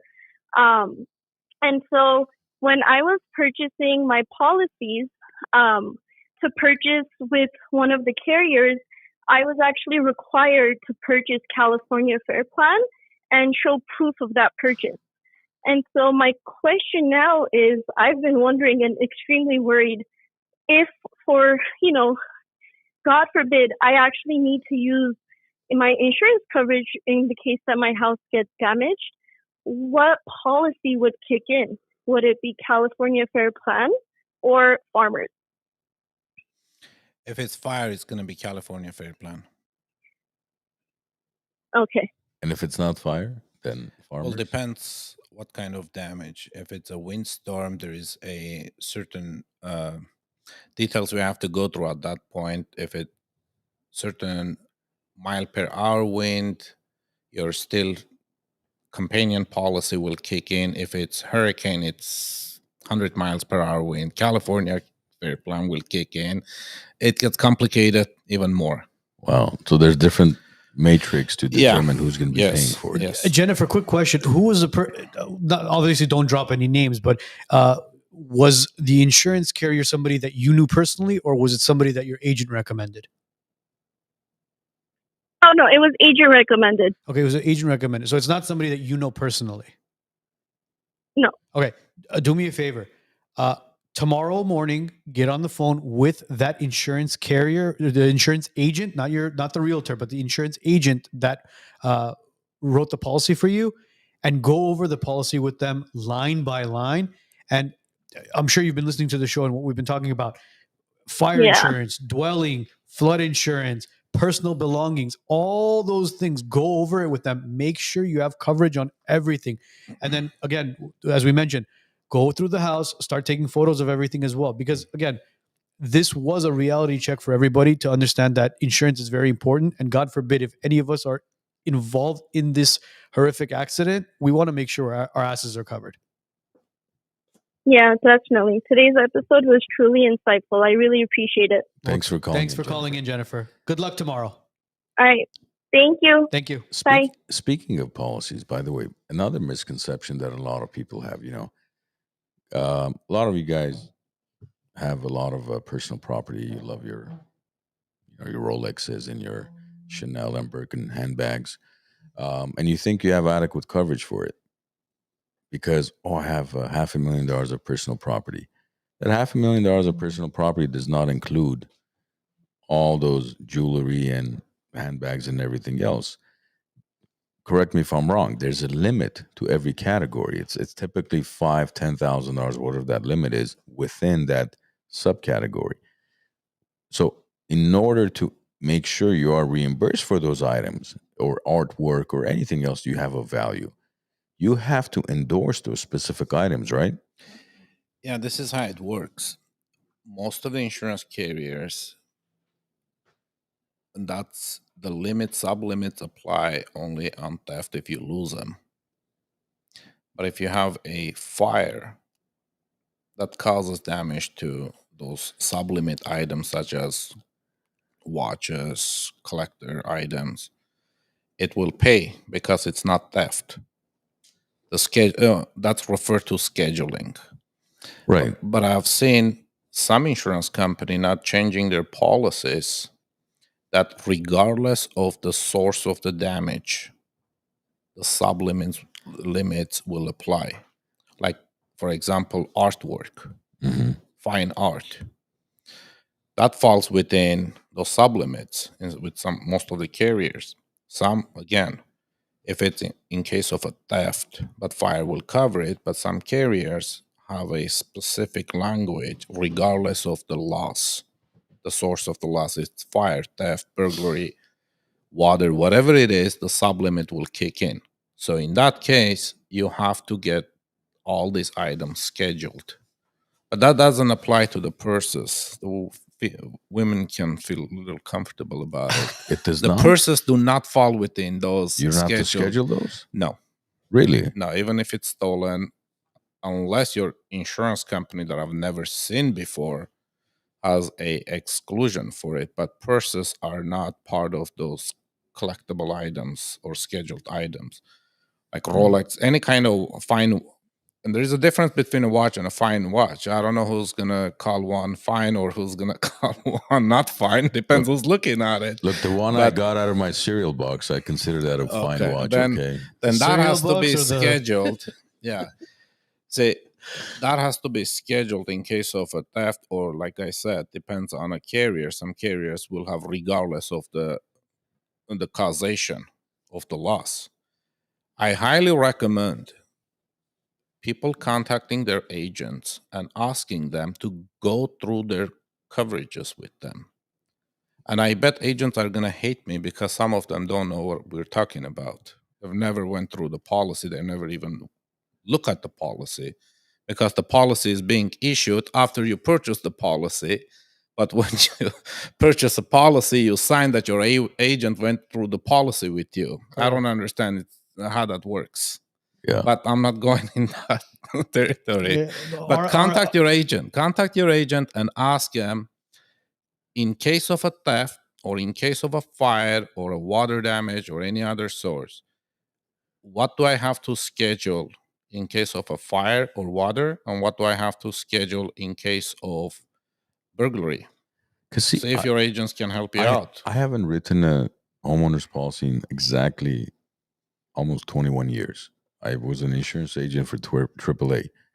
Again, I don't know, maybe things have changed, but back then, regardless of the claim, anything above the sublimits under your personal property had to be scheduled, whether it was handbags, watches, fine watches. No. Back then, I we had to schedule actively have claims everything. right now. I actively have claims where a pipe burst, the person had a below floor safe in the ground, in the closet, and that's a theft proof, but it's not waterproof.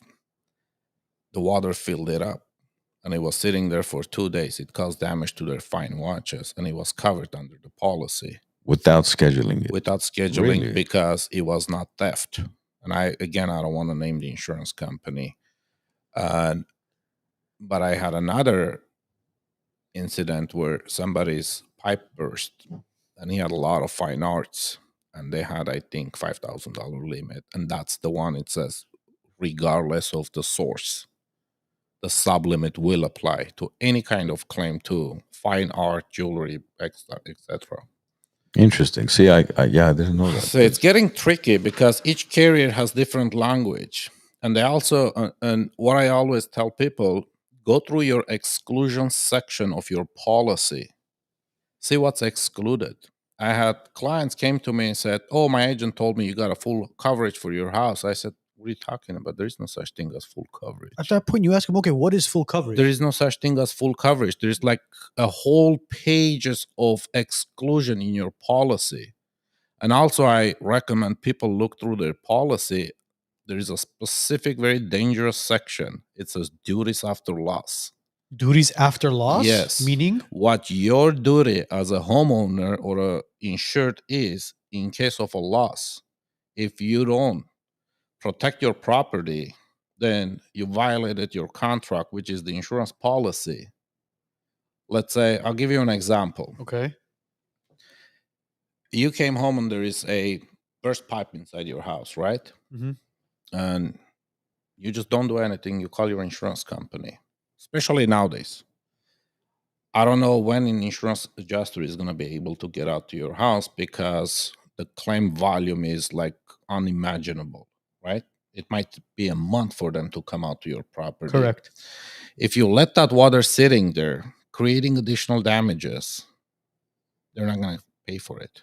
They're not going to cover it because you violated the duties after loss. Because there is a clause that says you have a duty to protect your property from additional damages. This wind is another example. Like people that they're affected by this wind and fire, hail, right? A lot of people are missing their shingles, the roof shingles. Correct. If you don't properly protect your roof, and God forbid, rain comes in a day or two, they can deny rain intrusion because they will say you did not properly protect your property. I'm not saying they're wrong. That's in the policy. The insurance company adjuster has no duty to come and put a tarp on your house. I mean, they're not wrong, but there's a duty after loss section. I encourage people to go read those duties after loss. Can duty after loss mean if, for example, your roof is a certain age, You have to replace it? they have to replace No, it? there is no such There's no thing. such The thing? Okay, duties just wanna after make sure. loss means your responsibilities immediately after a loss took place, like an incident took place. I see. Okay. I see. Look, I know for a fact, because I know several people who are senior adjusters at insurance companies, and basically the insurance companies write every single thing in the policy, the clauses and the duties after, and all in a way to try to maneuver as much as they can to not pay you or pay you the least as possible. I would say it's the most complicated Legal contract, textbook right? to read because Yeah. you got to read one section and then it says if the loss happens in a certain way, refer to section B, A, whatever. And then now you have to go flip the pages and find that section. Jesus By the time Christ, man. that's going to refer to another section, and this is how the coverage applies, you already forgot what the first section was. You almost have to be an attorney. Sounds like big pharmacy. So man. what's interesting is I threw a policy at an adjuster one day, and the adjuster said, I need to go talk to our legal department. Because the adjuster couldn't understand what the hell was written in there. their own Because policy? it's written by their attorneys. An adjuster who doesn't even have adjuster's license, how do you expect that individual, I'm not saying every adjuster doesn't understand, but some adjusters understand. I'm not going to say some adjusters don't understand, but only some understand. Yeah.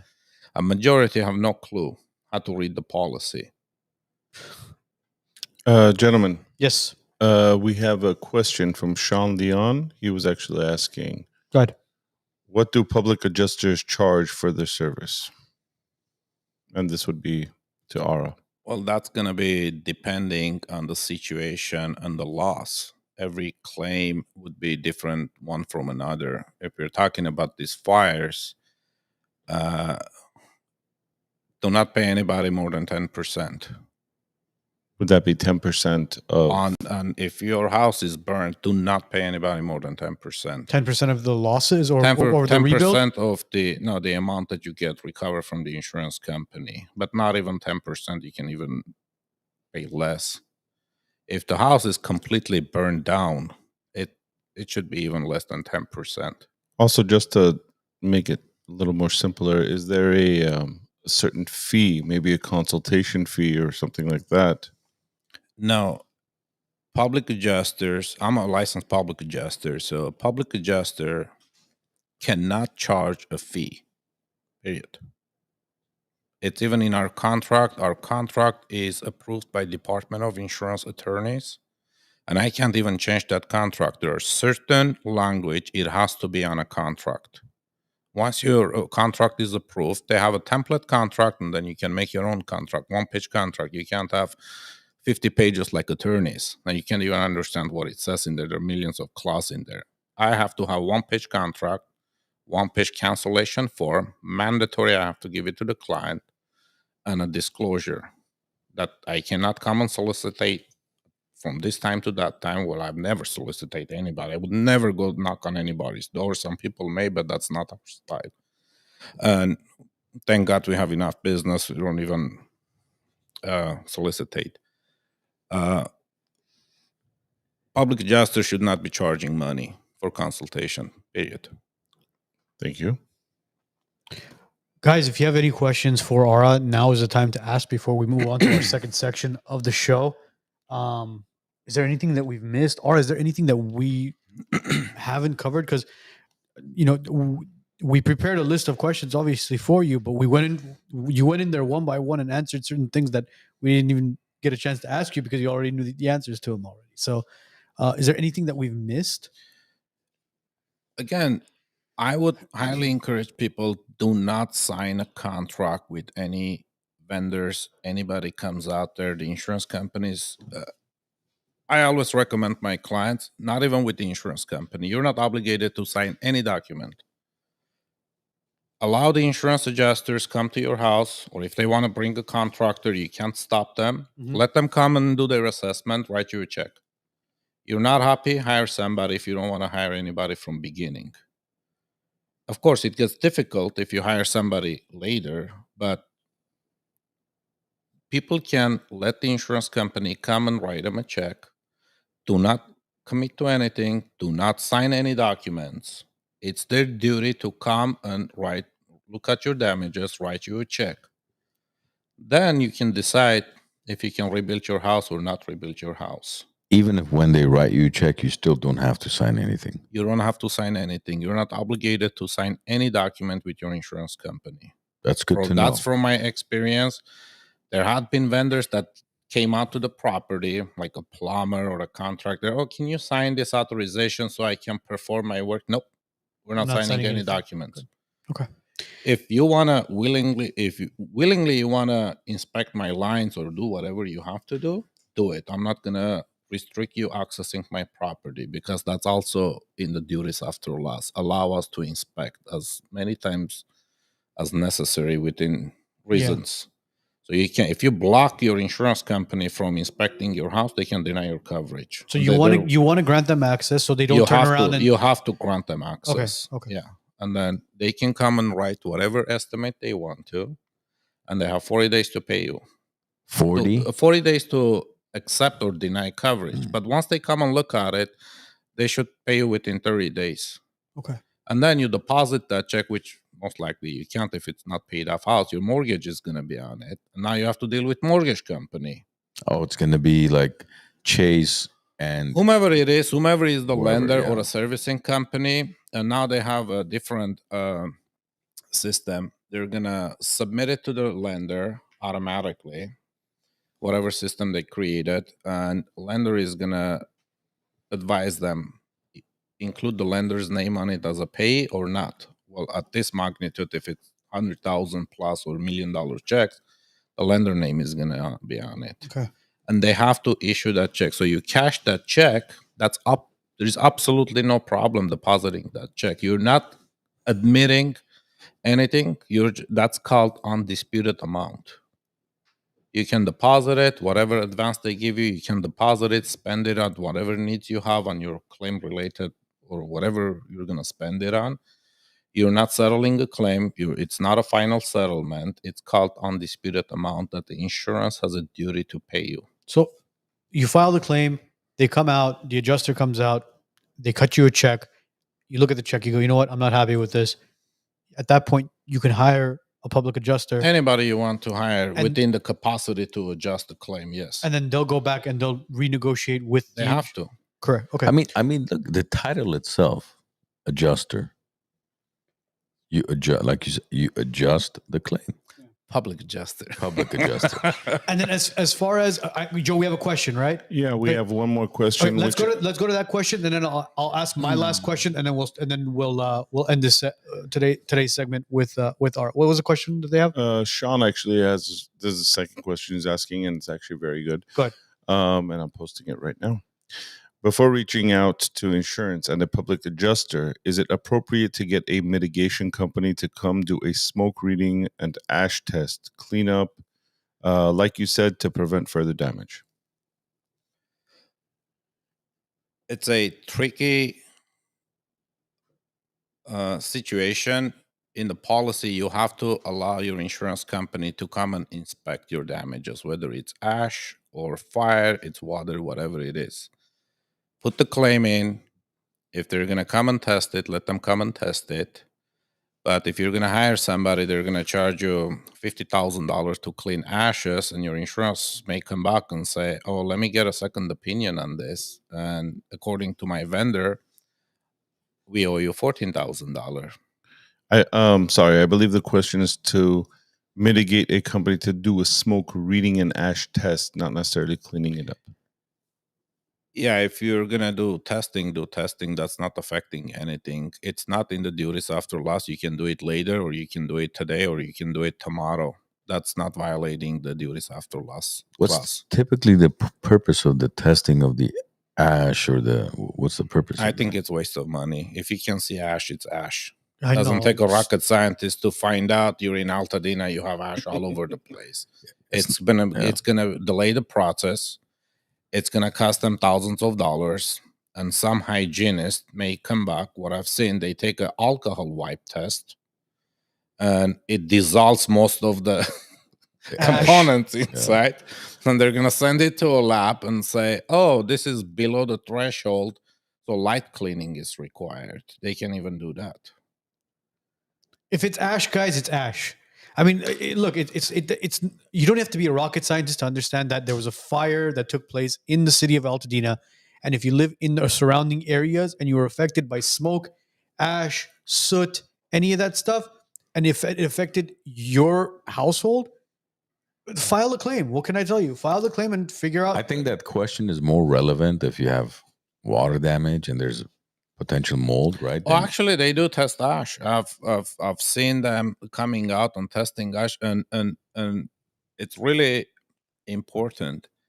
California Fair Plan at once, I read their policy. I don't know if they changed it or not, but a long time ago, and it said we will not consider those are called hygienists, by the way, when you call them to test it. The hygienist report will not be considered if our adjuster does not identify it as an ash, and if they don't smell it or they don't see it as an ash, we will not consider your hygienist report. I'm like, so basically, lab report is not sufficient enough, but your adjuster's vision and a smell is better than a lab report. That was in their policy. At that I point, don't you know got to if ask they've them. changed it. You got to ask them to taste it as well. But in these There you go. situations, your house is burned down. Oh, if the house is burned down, then Nobody's where are you going questioning, to test? yeah, is that ash? Is it? It's not like you're the only house in the community that's burned down, and they're questioning. Well, Just listen, if it's an investment property and you're not living there, don't wait. File your claim, because going back to what you're saying in the beginning, the the loss is from the date of loss. It's not from if you decide to open up your claim in April and then all of a sudden, oh, they're going to pay for my living for 12 months, 24 months, 36 months, whatever it is. If you have a loss, file it right away. Go ahead, Joe. Sorry, gentlemen. I believe this was for people that didn't have a loss. This would be some people that suffered ash and smoke and stuff. Well, because they do. Obviously, you still suffer. It's just not as heavily. But like the indirect effects of it, where if you're in the neighborhood and there was ash from the fires that came to your home, I think that's maybe the particles came to your property. Yeah. Now it's things like smoke. So in that case, what's the recommendation? Well, those are still covered losses. You can still file a claim on it as ash cleanup, and if there was openings on your dwelling, let's say window didn't close, like the older windows, they have cracks, like wind will come in. Wind was part of the issue.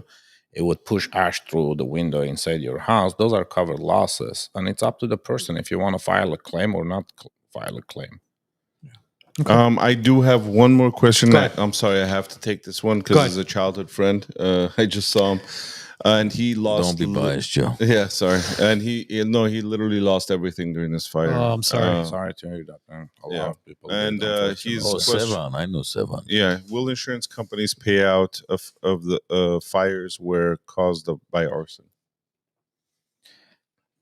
Yes, if the homeowner intentionally did not burn the house, which they should go to jail for that. But if somebody else did it, you're covered. I think I know where Sevan was going with this. Sevan was going with, again, correct me if I'm wrong, Sevan. If the county, city, state does an investigation and they found out it was an arsonist, that somebody burned this and then it was a result of human action. It doesn't matter. It's still a natural disaster that took place because whatever that arsonist burned, it spread because of the winds and it continued to become a domino effect. Like it doesn't matter. I'll bring you an example. It's a great example, I think, relating to arson. And there was a dispute. Somebody wasn't happy with his partner. Whatever happened, they burned down their business on purpose. So neither one of the partner can benefit from it. The guy next door sustained fire damage, and he was declared as an arson because the guy was on the camera. He burned his place. Yeah. I'm sure they never got paid for it, but the tenant next door got paid. And we helped them. They got paid because our client, this insured, had nothing to do with them. Correct. Somebody's arson action has nothing to do with you. There you go. Hope that answers this question. Ara, thank you so much, man. We appreciate you taking time out of your Monday to be with us and inform us of what to do. If I know you weren't here for self-promotion or anything, but if anybody does want to reach out to you, are you okay with us sharing your information with them? You can always share the information with us. And one more thing, like if we have 30 seconds, can I answer? Yeah, go ahead. For any homeowner, any business owner, like refer to the insured. If you have insurance companies coming to your house, they bring contractors. Take notes. Who came to your house, when they came to your house, what their information is. Take their business cards. Make sure they're licensed contractors. Make a diary of it because this is going to be a long ride. You're going to need all of this. If you're underinsured and then you want to prove your point later, save everything, write everything down. You guys are going to need it. Beautiful. Thank you so much for the information. Sure. Guys, we're going to play a very, very quick snippet. It's going to be a video. It's about 3 minutes long. Stay with us. Marie-Anne's going to be joining us. It's going to be a venting process right now. So we got a lot of information to discuss as well. And we're hoping all of you guys will join us in the venting process as well. Ara, again, thank you so much for taking time. Anytime. We appreciate you. I hope I was able to help any one of these individuals that they got, anybody that they sustained damages during this unfortunate situation. And guys, if you are interested in potentially connecting with Ara, reach out to us. We'll connect you to him, and hopefully you guys will regain. You guys will regain whatever you've lost, and it's not too late for rebuilding. we're going to come back from these ashes. Too late. It's only been a couple days. We're in California, man. There's a lot of conspiracy theories going on. Guys, stay tuned. Joe, can we clear that clip? And we'll be right back. Also, you kind of like downplayed it. This is actually our music video, which is pretty interesting. Yes. About this event. Am I in the music video? No, I'm not in it either. Thanks. Just me. If I'm not in it, then I don't care to watch it. But this is hopefully to get a little bit of hope in people. Thank you, Joe. Thanks All right, for guys. producing this video. Stay tuned, guys. We're going to be back in 3 minutes. The sky is painted red again. Smoke fills the air we breathe. The mountains burn, the rivers dry. No refuge left for peace. Promises like paper, they burn in greedy hands. You and your daughter. Can I hear it? Can I hear your call? Because I don't believe it. Do you regret cutting the fire department budget by millions of dollars, Madam Mayor? But we won't stand in silence, not without a fight.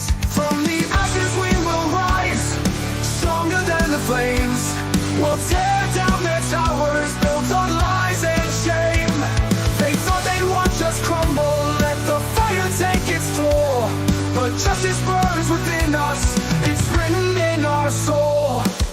The headlines tell a story of negligence and fraud. Policies that serve the rich while we cry out to God. Our homes are turned to embers, our lives reduced to dust. But through this devastation, did they fail you? Yes. No more prayers unanswered, no more empty pleas. We'll carve out a future, justice in the breeze. From the ashes we will rise, stronger than the flames. We'll tear down their towers, built on lies and shame. They thought they'd watch us crumble, let the fire take its toll. But justice burns within us, it's written in our soul.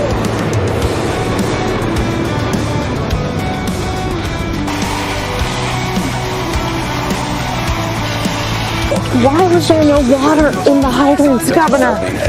No more empty pleas. We'll carve out a future, justice in the breeze. From the ashes we will rise, stronger than the flames. We'll tear down their towers, built on lies and shame. They thought they'd watch us crumble, let the fire take its toll. But justice burns within us, it's written in our soul. Elon Musk says that you're utterly incompetent. Are you considering your position? Have you nothing to say today? We'll carve out a future, justice in the breeze. They thought they'd watch us crumble, let the fire take its toll. But justice burns within us, it's written in our soul. Ashes fall like teardrops, but hope begins to glow. Together we'll rebuild this land and let the truth be known. California's fire won't be the end of our fight. We'll stand against the darkness till we reclaim the night.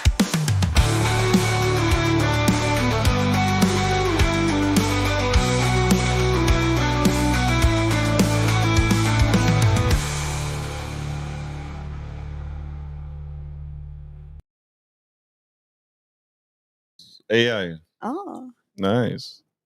Amazing job, Joe. Thank you. Amazing job. If I ever do a music video, you're going to be my producer. It's amazing what AI could do nowadays, right? That is insane, actually. I mean, Joe wrote the lyrics, and AI literally sang the music. So You wrote the lyrics, Joe? Yes, I wrote the lyrics. No, seriously. No, seriously, I wrote the lyrics. Yeah. Fucking talented producer. yeah, and then AI sang it because I mean, clearly he doesn't. I mean, I can't sing. He can't sing. That was AI singing? That was AI singing with the whole instrumental and everything. Hey, Blink 182, you're screwed. Joe, if I were single, I'd propose to you right now. Just because of this music video. My wife would love to hear you say that. I hope she's watching us. She definitely watches. Are you saying it? If you're not, we need a new producer. I'm not gonna say anything. All right, guys. Thank you for sticking around. We're jumping into the second portion of this disaster relief that's taking place. 1 second. There we go. Love you guys. Okay. Live TV. This is the beauty of live, guys. We're going live. Fuck it. We're going live. All right. So we mentioned it when Ara was with us. We're going to mention it again. January 7th of this year, obviously, some catastrophic events took place where thousands of acres were burned. So we're going to jump into this section. So as far as the Pacific Palisades, over 23,713 acres were burnt there. That's leading to 8 fatalities there. And then as far as Altadena is concerned, we had 24 fatalities there. And we don't even know if the death toll is going to be rising, because in the beginning it was, 5, and then now it's at 24. I kind of feel neglected though here. Mm-hmm. Don't feel neglected, because I'm going to get to you right now. Mm-hmm.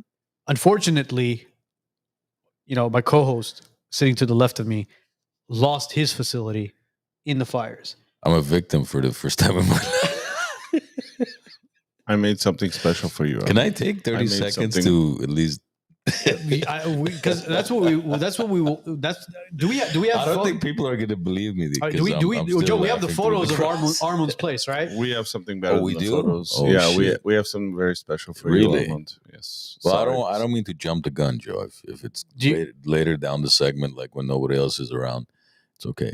No, not at all. Let's play it now. I'm sorry for your loss, by the way. Thank you, man.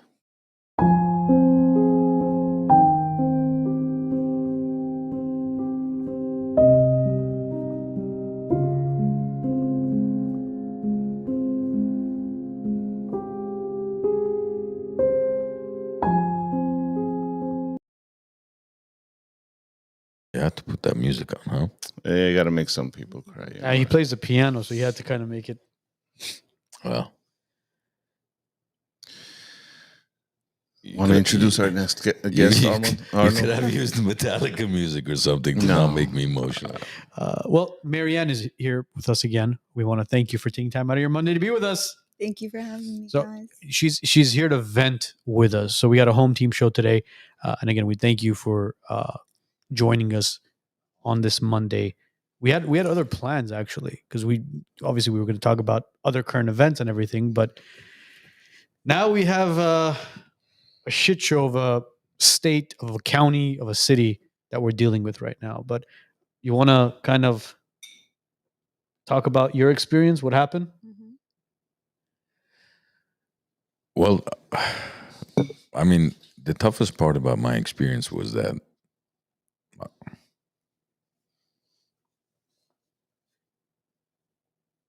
Take your time. I think it's important for people to hear your experience, really.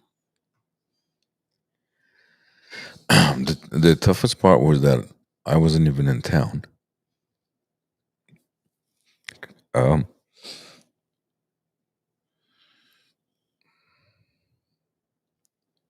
It's all right, man. You're okay, Just bro. take your time. You're okay. Don't take your time. So we were on a family trip to Cancun, which we usually do with my siblings and cousins and all that. And you feel like if you're here, you could at least do something to prevent it or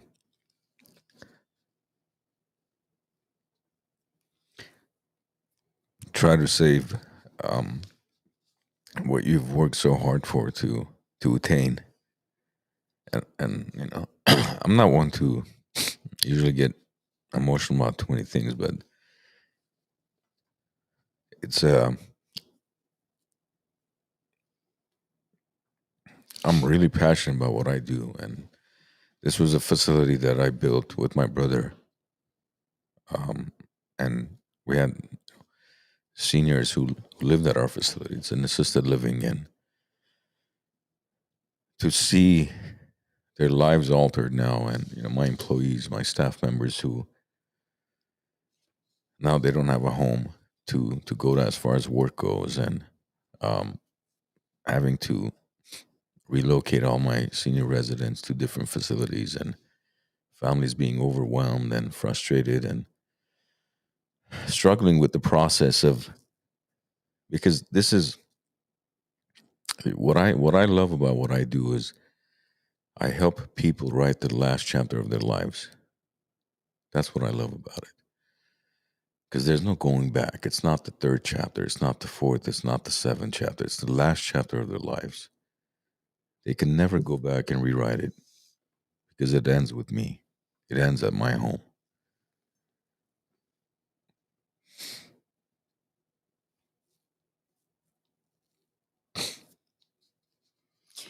Can I ask a question? Where are all the people now? Have they been all moved to different facilities? Are they still with the same caretakers? Some of them I was able to. I've relocated everybody, but some of them I was able to at least keep the same caretakers. But I don't know how long I can sustain that because, unfortunately, I mean, not to toot my own horn, but they were accustomed to living at my property, and now that I've relocated them, they're not as happy because they're used to the standards that I had provided, the rooms, the style of everything, and it's I'm not so emotional about what my brother and I have lost because fortunately for us, this wasn't our primary source of income. It's just I'm emotional because these people were live and writing the last chapter of their lives, and now the home that they were gonna live in till the last days is gone. So now they have to relocate, get reacclimated in a new environment, and I'm talking about 94, 99, 104-year-olds. I'm not talking about 45-year-olds. I'm talking about Elderly people. very, very elderly people that most of you have probably never even met. 105-year-old,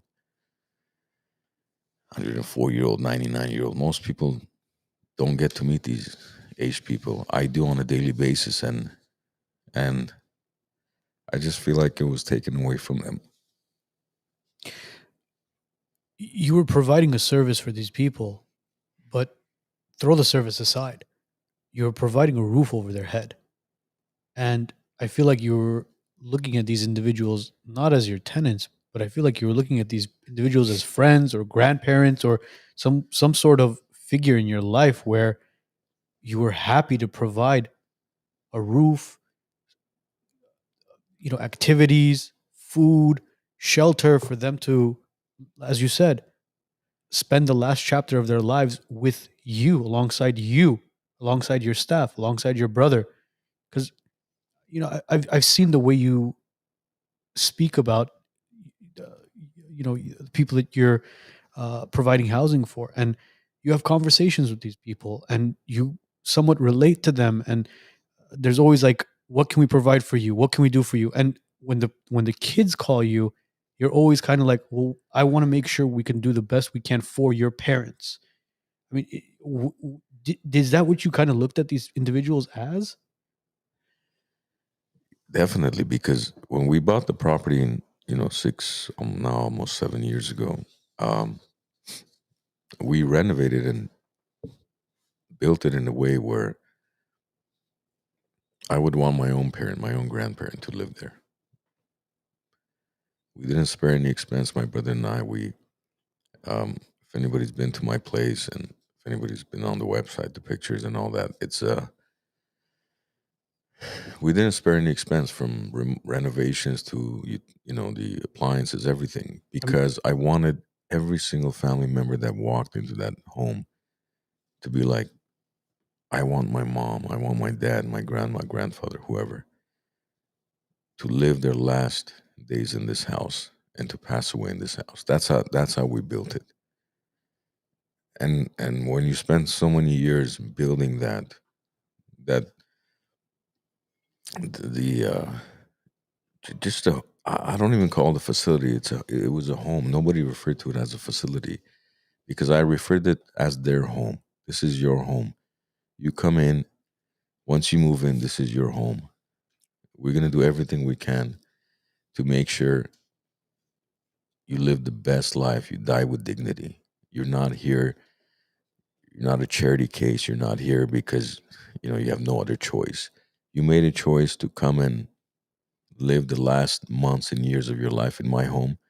I'm going to make sure this is the best service, best type of, you call it 5-star, 7-star, whatever you want to call it, butler service, anything. You're going to die with dignity. Your family's going to be proud, and they're going to talk about the fact that you spent the last years of your life at my home. And that's the pride we took. And when all of that is just into, gone into ashes, it's, of course we can rebuild. As you know, I'm building another facility, and yeah, life goes on. I'm not emotional because I've lost my source of income. It has nothing to do with money.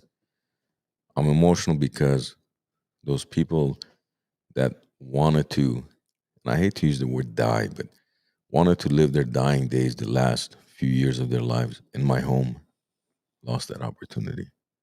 I feel like it breaks your heart, the fact that they had to relocate somewhere else, and you promised their family and them that they would have an experience of a lifetime, and now you're not able to provide that to them. And that's the constant messages I'm getting from the family. They're like, look, I'm not blaming you. I know obviously you had no fault in this, but can you please find a place at least remotely close to what you were providing? I'm like, look, I'll do my best, whatever I can find for you, but there's only so much that's especially available in today's environment with everybody being displaced and so much going on. It's challenging, but I know it's hard for you as well, but you and I had a phone conversation about this as well, and you are like a big brother to me, and I take a lot of the advice that you give me wholeheartedly. And one of the things you mentioned was how to process things. And I know you're doing a very good job processing it all. And I know you and your brother are going to fight through this, and you're going to get through this. I hate seeing you emotional about it, because when I see you emotional about it, I get emotional about it. And it's not even my facility. It's not my business, but I know you put your heart and your soul into it because you love what you do, and you do it out of generosity. You don't do it for the money. Fuck the money. Don't. I'm not. It's not about that. It's about you doing it because you want to be a good human being, and you are a good human being. And I know you and your family are going to get through this. Yes, you're going to rebuild whatever you had, and you're going to get through it stronger than ever. It's not in your hands as far as where these people can relocate to, and I really truly do hope you rebuild quick enough, fast enough, where you can bring them back. I hope so, because they're, see, again, and I appreciate your words and the respect, and it's the feelings mutual. It's just a matter of, like I said, I'm not emotional for myself or for my brother. My family's doing fine. My brother's family's, thank God, we're all doing fine. It's just a matter of, when you think about, it's like, look at your grandma. When you think about your grandmother, right? For example, my grandmother's 93, almost 94. How many more days do I have to spend with her? Right? Let's say she lives another, God willing, 5 years. If I see her even once a month, that's very, which I don't get to see her once a month, unfortunately. But even once a month, if you calculate that for the next 5 years, you're basically going to see her, 60 more times? I mean, not to. Best case scenario. But that's best case scenario. If you want to look at it realistically, how many hours are you going to be spending with that person? Yeah, in those 60 visits, 2 hours. So you have like 100 hours left. 100 hours, that's basically 1 week you have left. If you just spend 1 week, 24 hours a day with that, your grandma. So that's what makes me emotional. It's not about the physical damage, the dwelling, that I feel that can be replaced. That can be replaced. I feel bad for the families that actually live there with their children, whose children's bedrooms and their toys and their everything is gone. Fortunately, I didn't have any of those losses. But these individuals who have lived over a century, it's like their last memories, some of these things are just gone forever. Their belongings. Some of them had family portraits there, and things that you can't fathom unless you've physically walked into a senior living facility to see, then, I have one lady whose husband also lived there with her, and he passed away last year at my home. And now she's been displaced. She wanted to die at my home because her husband passed away at that home. And they were married for 73 years. Like, these are stories that I've experienced in that home. Yeah, it's very, very. I'm not trying to make anybody sad. I'm Shit, you're gonna make me cry. Right these now. guys know I'm very positive about Yeah. everything, and I'm still, I'm we move forward. I'm not. It's just, it's the families, the impact you have on families that that gets to you. It sucks. It sucks, bro. I mean, I can't even. When people say, "Oh, I could only imagine what you're going," no, you can't. You can't imagine what I can't imagine. Marie-Anne, I'm sure Joe can't imagine what you're going through, because each individual is different, and knowing that what you were doing for people that aren't even your family members, who aren't even blood related to you, and you're this emotional and passionate about it, it just shows you how much of a genuine person you are, and what you do it out of generosity and out of the goodness of your heart. Empathy. Yeah, and empathy as well. I do want to give a toast to you, bro. I hope everything does go the way it's supposed to.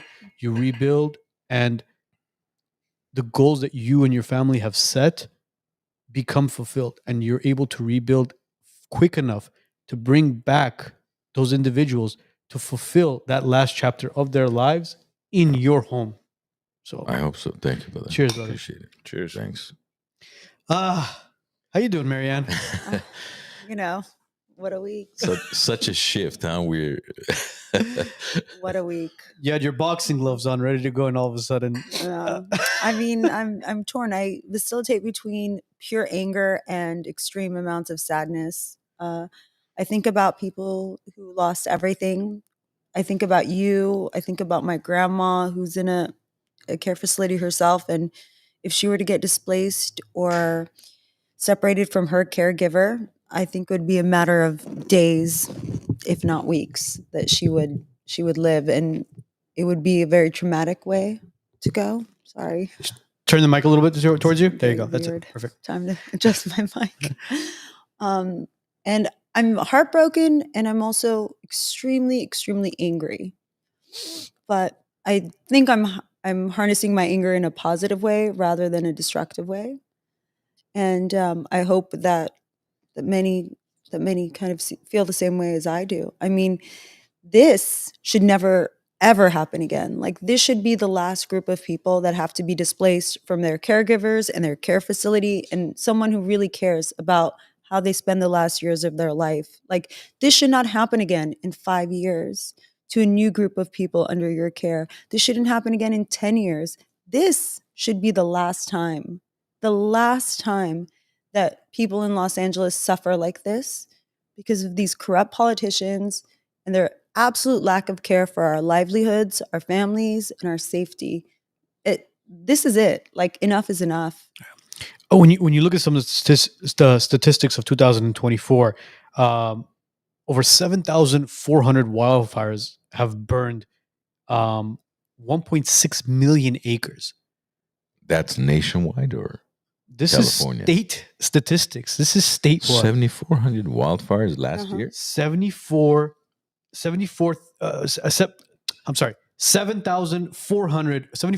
wildfires. 7,400 wildfires. You- That's 7,400 for those of you that are basically are off with the math. So 7,400 wildfires, 1.6 million acres have burned. So $15 billion in damage, which is up $10 billion since 2023. You're talking about almost 21 wildfires a day. Yeah. Well, I was speaking to one of the owners of this lovely club that everyone films out, right? Yes, the Glen Glen Arden Club. You Glen can Arden mention Club, it, don't who is worry. also a firefighter, Yes. Zorab, or as we all call him, Z. And we were talking briefly, and he was telling me, there's so many fires on a daily basis that nobody even hears about because we're putting them out. Like they are nonstop stressed with respect to their resources and their abilities. Like there are an immeasurable amount of wildfires these guys have to deal with that we don't even hear about. Yeah. So, I mean, at this point, would you consider it negligence by the state of California as far as what's been going on with these wildfires? Because, like I just mentioned, we're up $10 billion in damages from last year. Yeah. Gross negligence at best, pure incompetence, fraud, and corruption at worst.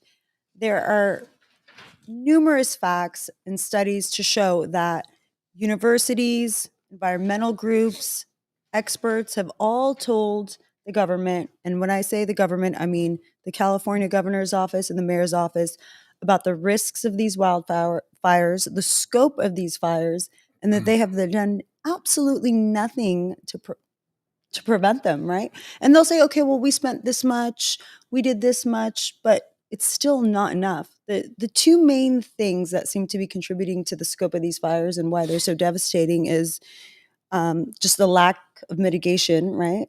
No controlled burns, no forest fire mitigation, and lack of infrastructure, lack of updating basic infrastructure like power lines. These are not huge things.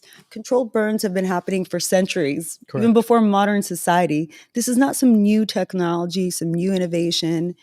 And everyone knows, everybody knows the power lines, above ground power lines, are a risk in high wind areas in California. So why are these power lines still overground? Why has money not been directed to fixing these issues, to updating infrastructure? I don't know. I mean, the only conclusion that somebody can come to is that it's purposeful and it's absolute and utter corruption. You look at Pacific Palisades and Malibu, which were affected tremendously. There's power lines that are basically from like the 1960s and 1970s. Homes in those areas are worth ridiculous amounts of money. I mean, you're talking about tens of millions of dollars. The property taxes that they're collecting, I mean, are you really telling me that there isn't enough money to take those power lines and build a fucking conduit underground and run those power lines underground? Mind you, when there are high winds, and I don't know the exact mile an hour, but when there are high winds in Malibu, in Pacific Palisades, the power department actually shuts the power off to avoid these situations. But for some reason, as Joe Rogan and a firefighter mentioned it on one of their podcasts, there's going to be a day where the winds are going to be just right, and there's going to be a fire that takes place that's going to wipe out California or Los Angeles. And long behold, January 7th, the winds were high enough, and that spark took place, and thousands of people were displaced. And I mean, buildings and restaurants that we know today, Moon Shadows, completely destroyed. It's gone. That building no longer exists. I can't. There's no words to express how negligent these politicians are. Because at the end of the day, millions of dollars in property taxes were collected, and there was zero infrastructure, zero preparation, and these were just wildfires. Could you imagine? We talk about the San Andreas fault, right? Where they say, oh, if a 7-point something earthquake were to happen, the San Andreas fault would crack and California would be in the devastation. We are not ready for it. We're not ready for it. 20-something people have died. Could you imagine if there's multiple deaths, multiple casualties? It'll be every man for themselves. I'm not kidding you. We're not ready for a natural disaster at all, and we're supposed to be what economy are we? Fifth largest economy in the world. If I swear, if I hear one person say, "Look, I love California because we're the fifth largest economy," I'm not even going to say forgive me. I'm going to slap you like a, you know what? Because every time, fifth largest economy, yet we're like third world country type of infrastructure, fire department, as far as, preparedness be due to political bullshit. Why? Why can't, I mean, you have dried up reservoirs with 117 million gallons worth of capacity that's been dry for years. Well, no, they were repairing it. Oh, they're repairing Yeah, it. yeah, they're repairing it. Who's repairing it? I don't know. Our tax dollars were repairing it. Pacific Palisades, multi-million-dollar homes, and you have an empty reservoir right when the fires begin. Yeah. It's because there's a systematic lack of accountability in this state with respect to elected officials. There really is. They wouldn't keep doing this. They wouldn't keep carrying on if they were held accountable. But they keep being given passes, right? Newsom gets up there with his shiny hair and his shiny white teeth, and he smiles and he says all the right things, and everyone buys it, even though he has time and time again shown everyone he does not care about this state. All he cares about is his own political aspirations, becoming president, moving up the ladder, buying $9 million homes. He does not care about California. He doesn't care about you, and he does not care about your families. Stop supporting this guy. Stop defending this guy. We all need to organize. We all need to get smart. We need to get informed, and we need to replace the leadership in the state. We need to have people in power who actually care about us, who care about our families, who care about our businesses, who care about the elders. Enough is enough. Anytime I see him post something on social media, I love to go read the comments just to get an idea of what percentage of people are still supporting or speaking against him. And then some of these guys, well, don't blame him. Okay, look, the United States is a very, very large corporation, the largest corporation in the world. California is the fifth largest corporation in the world. So now, tell me this.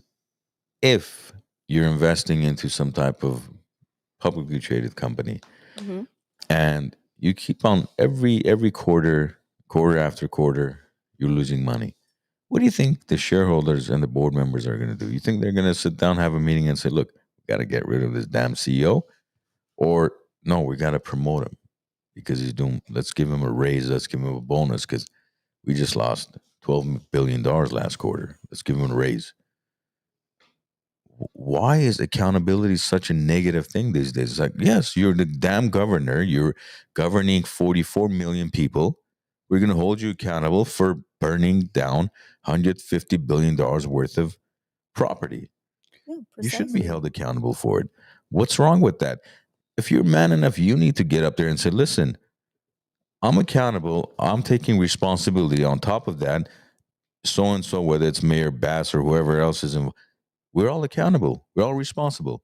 Not, well, we don't have time to play the blame game. We need to figure out, what we're going to do next. What are you going to do next? Precisely. He's out there telling us who've been suffering through these fires what to think, what to address, what to do. You don't get to tell us how we handle this process. You don't get to tell us how we grieve.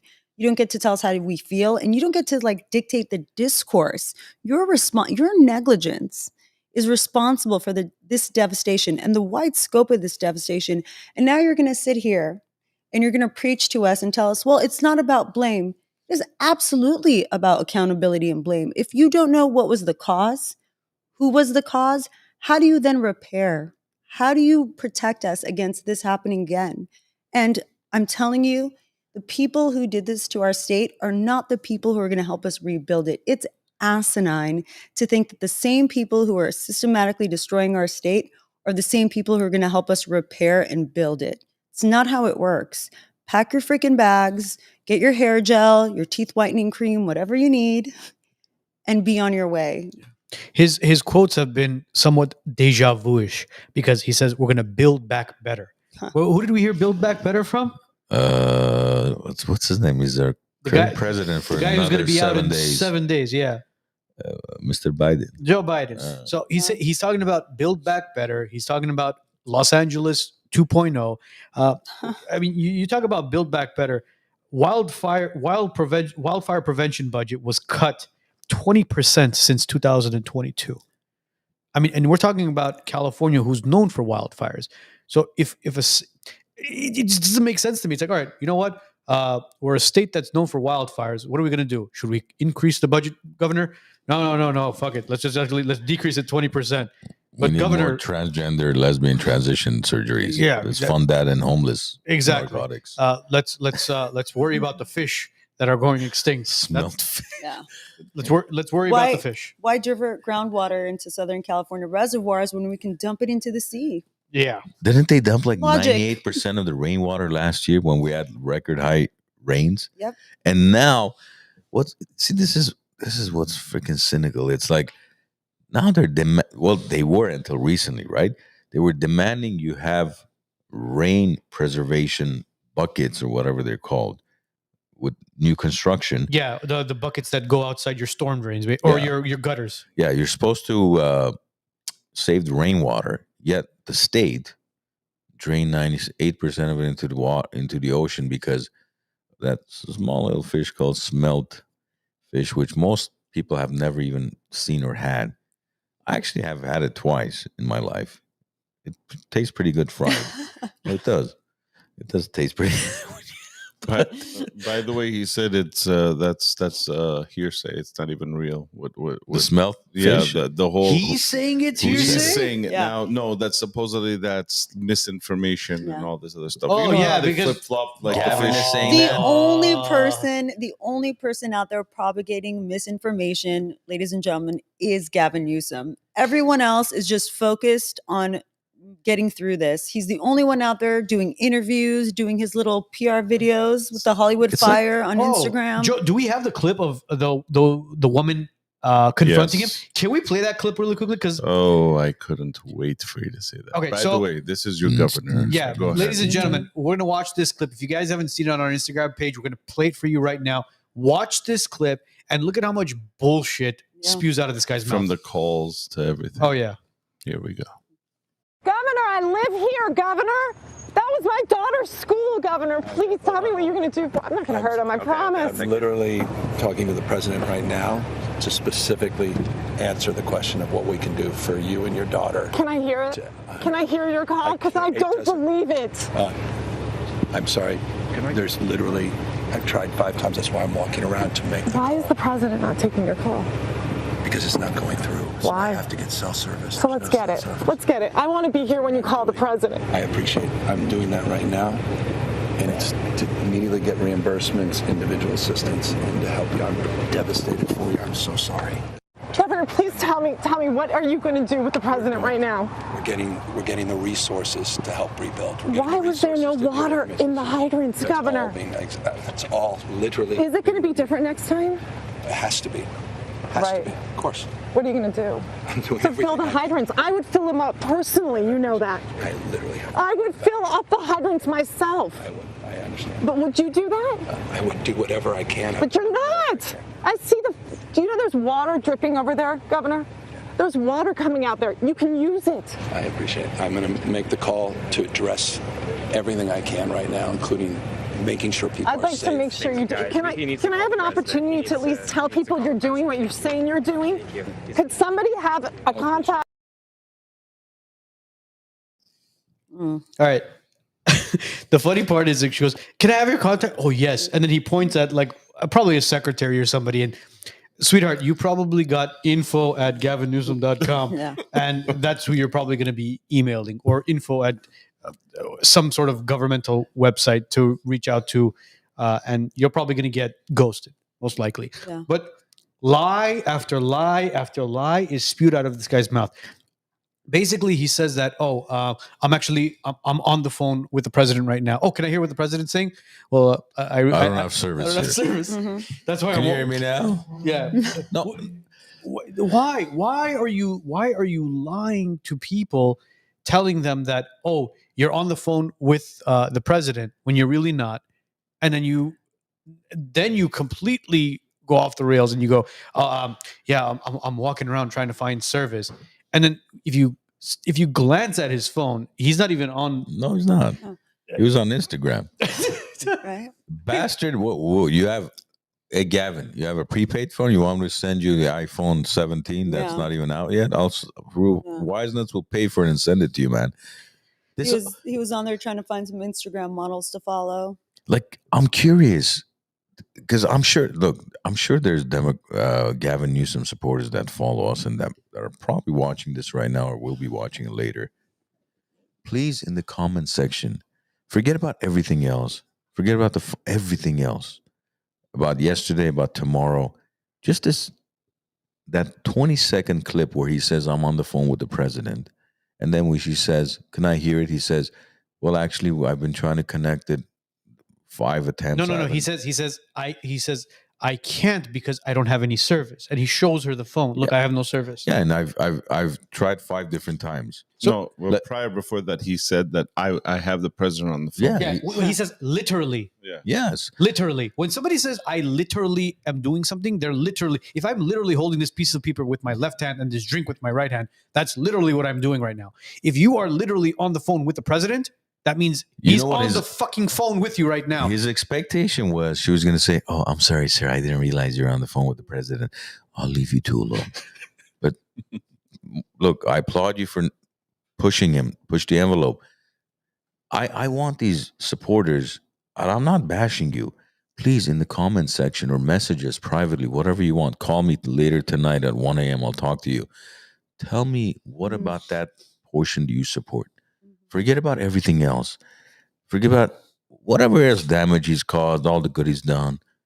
Just explain to me how you support him after he just literally lies on camera. And he knows he's on camera. Oh, yeah.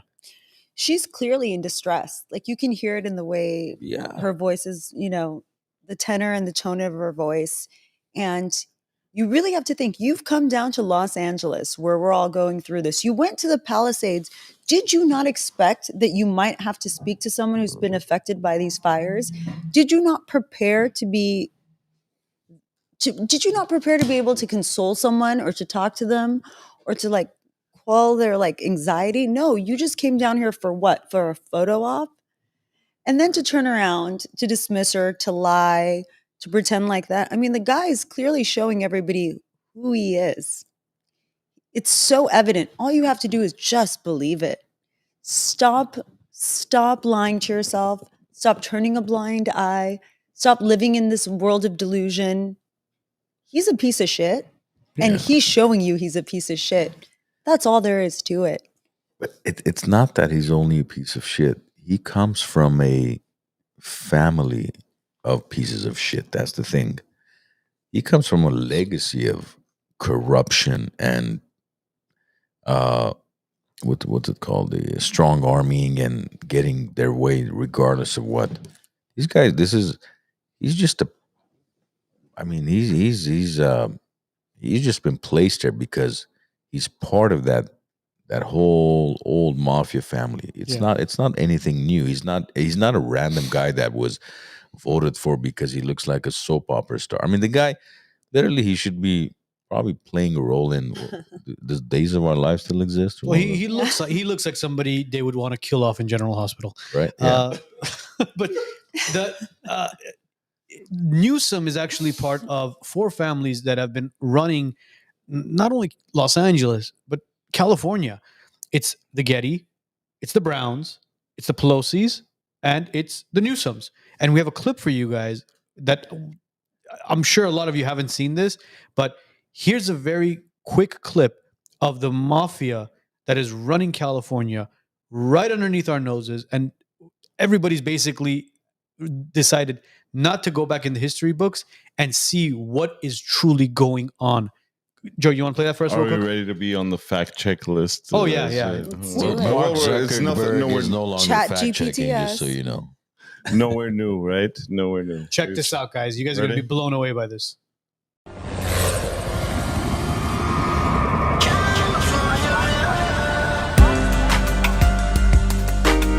Pat Brown's father, Edmund Joseph Brown, was known for running scams and gambling operations in San Francisco.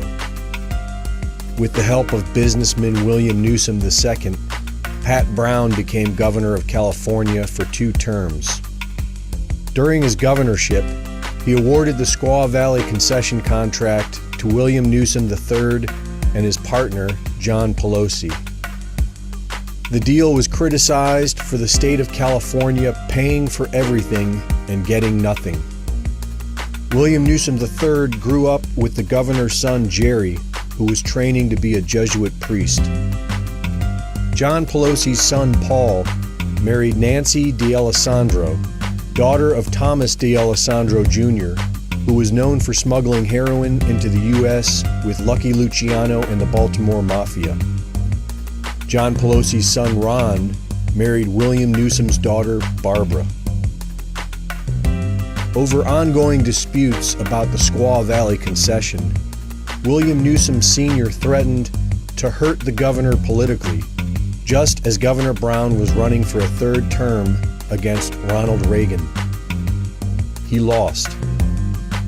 But 8 years later, the former governor's Jesuit son, Jerry, reclaimed the governorship in 1974. He appointed William Newsom III to a Placer County judgeship in 1975, and 3 years later to the State Court of Appeal.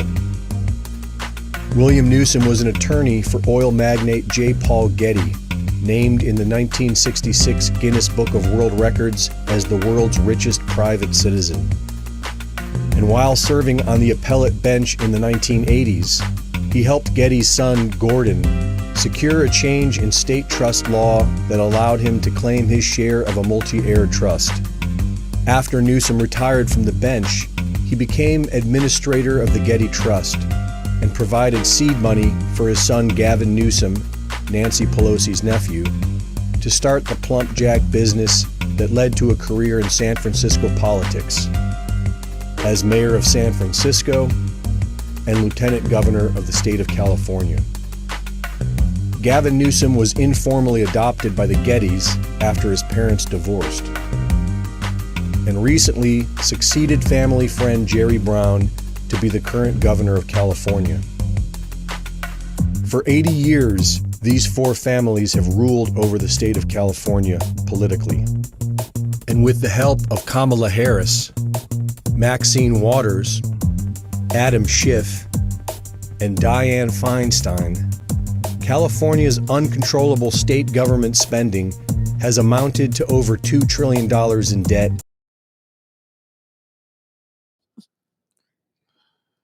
Wow. That's four families that have been running California for 80 years.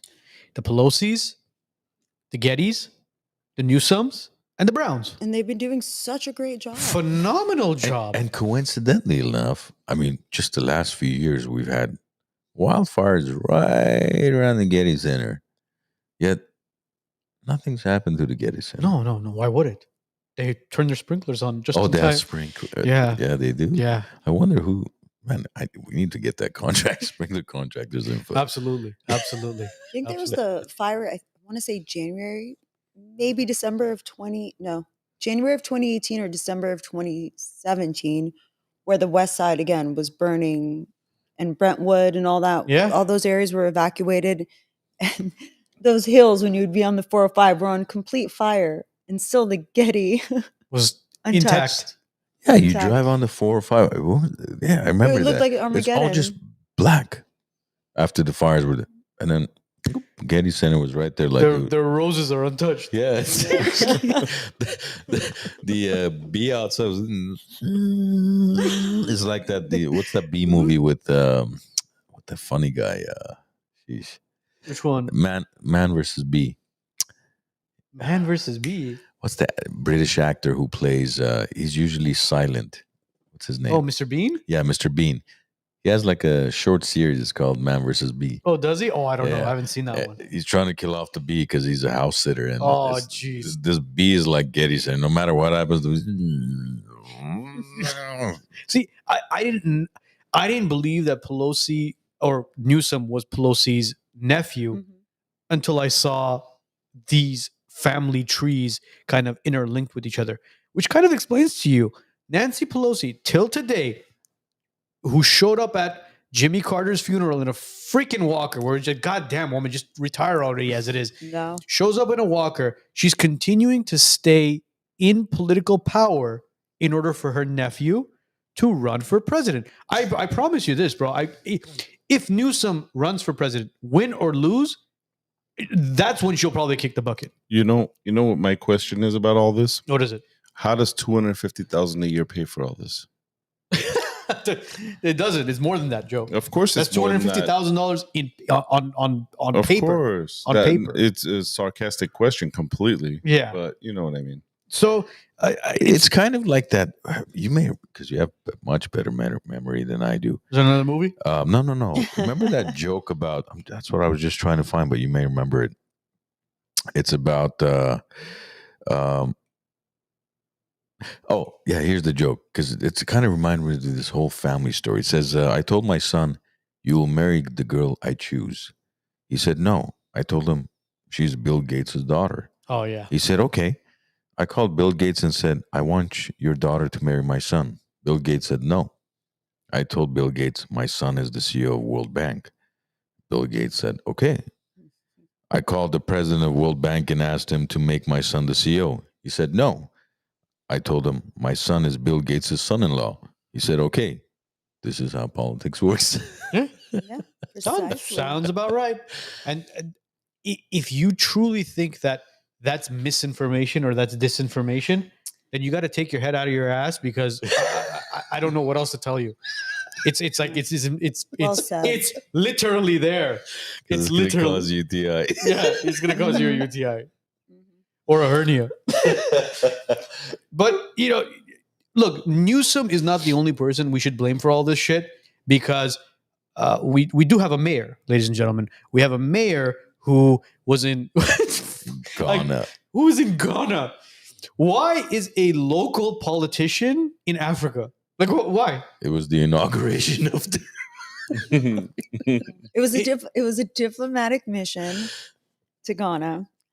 Okay, let's just say that it was a non-starter of a week and she went to Ghana on a diplomatic mission. I don't think any of us would really mind, would we? But when you are being told that there's record-breaking Santa Ana winds, there's fires, you're still on your way to Ghana, your people aren't telling everybody, hey, she knows this is a serious situation. She's concerned about her constituents. She's on the first military plane back. They're all telling the public, well, she can handle everything remotely. Like, she could be just as effective remotely from Africa that she could be if she were on the ground here.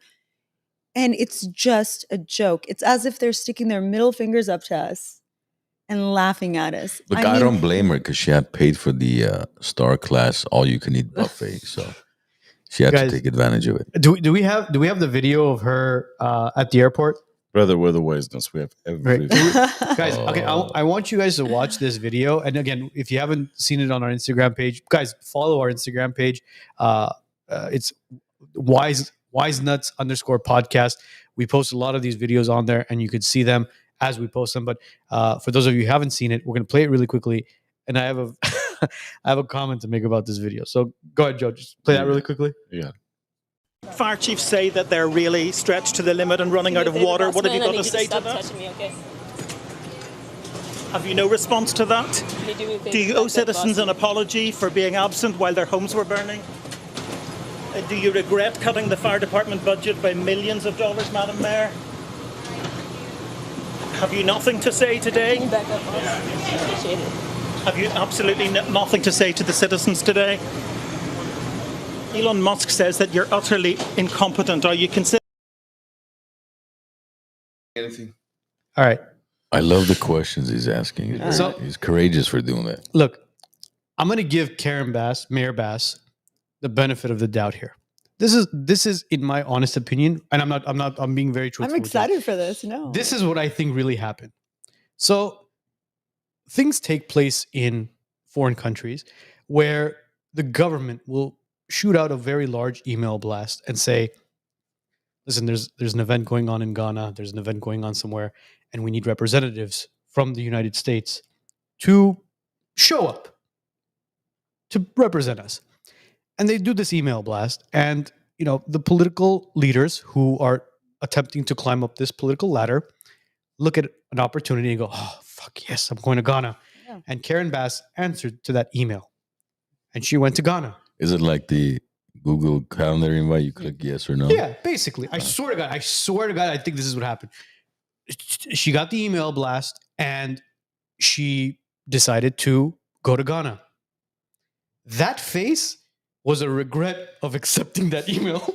It was the face of a woman saying, fuck, why did I respond to that email? Yeah. Why did I go to Ghana? What was the purpose behind me saying, yes, I will be the representative going to Ghana? I should have saved my PTO hours for Carter's funeral. Yes. Could you not agree? That was the face of a woman who regret answering an email. I think she went from thinking she was going to be Secretary of State one day to realizing this is the end of her political career. But No way. but again, it doesn't matter though, because at the end of the day, you are a local elected mayor. Deal with the stuff that's happening locally. You don't need to go to Ghana. You don't need to go to France. You don't need to go to Canada. You don't need to go to Mexico. Fix LA. And with all the homeless going on, you were talking about, oh, I'm going to fix the homeless crisis. You haven't even fixed the homeless crisis and you're already thinking about moving up the political ladder. No, this is all bullshit. Okay. These political monsters need to be removed. I don't know what Rick Caruso is doing, but Rick Caruso, Mr. Caruso, please, if you can, hire a legal team, go after these jackasses, and let's get her out of office, please. Yeah. Well said. Anybody have contact to Mr. Caruso? Also, Evolve from Earth, which I believe is Levick, he said the following. Biden asked the mayor to go, and she said, yes, it's a fact. Okay. So it's true. Yes. Okay, so she goes, fine, this happens. The first thing should be to get back to the state and the city immediately, right? And what is it, a 20-hour flight from Ghana to Los Angeles, pardon me. You want to tell me that in 20 hours you couldn't sit there and put together a statement, a speech, anticipate questions you'd be asked, and plan how you would answer them in a sympathetic, forwarding way? Or, I mean, at what point do you stop and think, here's what's going to happen. I'm going to get off the plane, and when I'm asked very legitimate questions, because a city is clearly suffering, I'm just going to sit there and stare blankly. And then in my subsequent broadcast, I'm just going to smirk arrogantly. Like, I don't understand the logic. You were here while Ara was talking about insurance, right? Yes. She had to go talk to her supervisor before answering any questions. She didn't know the answer to any of those questions. She did not want to answer it. She wanted to basically go out there and make a public statement and do a press conference, which she got grilled for again. But she didn't want to answer anything to the reporter until she heard back from her masters, from her supervisor, telling her that, listen, sorry about that email. You responded to it, but this is how we're gonna fix it. And this is what you're gonna say. And she had to go and sit with or stand with Luna, and Laura Friedman was there, and Kathleen Barger was there. So, it was all the people that run LA, all of them together. So here's my question. Do you think it's possible that she said, hey guys, here's how I want to address this. Here's what I want to say. And the cabal turned around and said, nope, don't say any of that. We haven't decided yet what our official statement is going to be. 100%. That's fair. That makes sense. It has to be on a political level. An intelligent woman. So it's shocking that was her response. You know what I'm reminded of? Rudy Giuliani, whatever he is now, and he has fallen very, very far.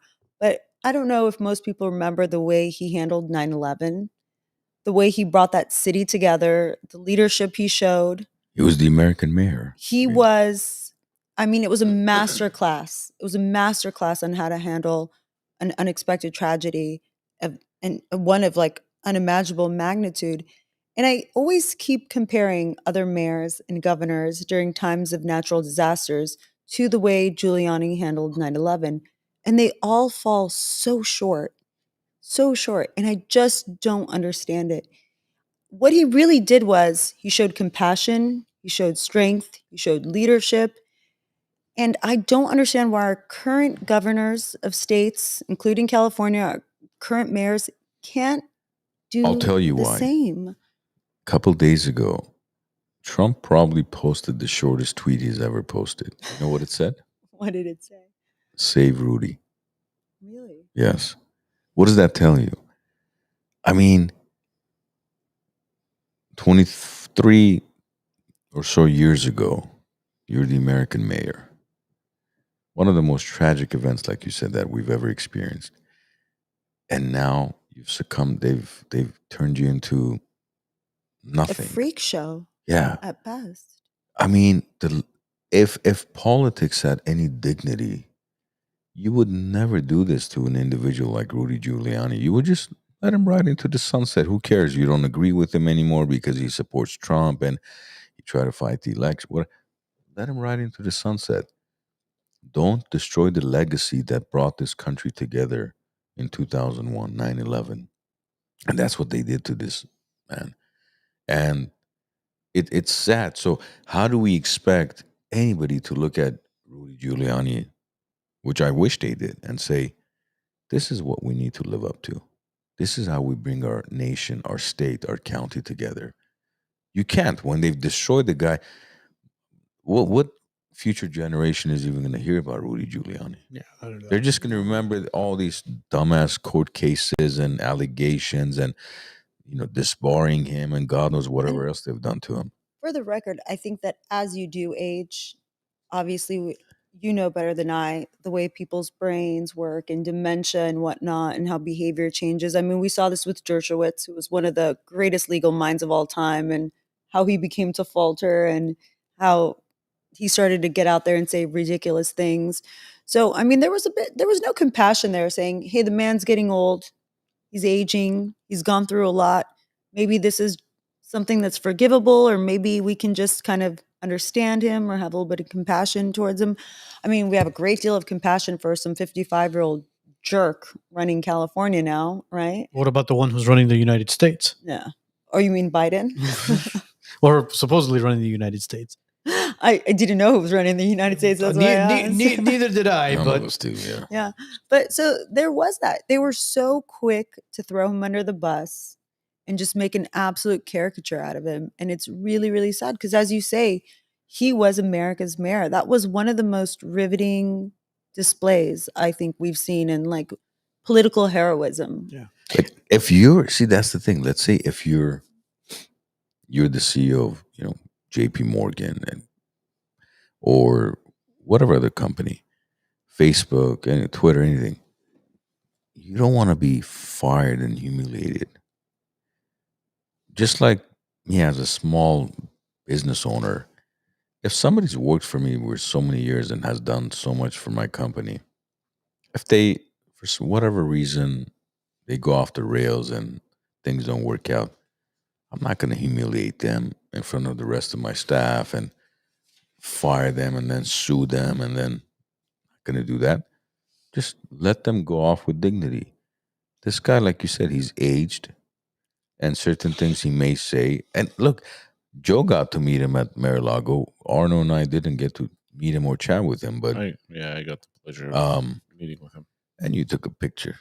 Hey, not all of us. If there was no picture, it never happened. Yeah. So it's like you can't just disregard everything somebody's done just because of one or two things you disagree with. Welcome to cancel culture, right? You could have done 8 amazing things, but if you did one thing that was subpar, right? Society, social media, woke culture will now essentially cancel you, and that will be your legacy. So, well, cancel culture is very picky and choosy as to who they can and who they want to cancel.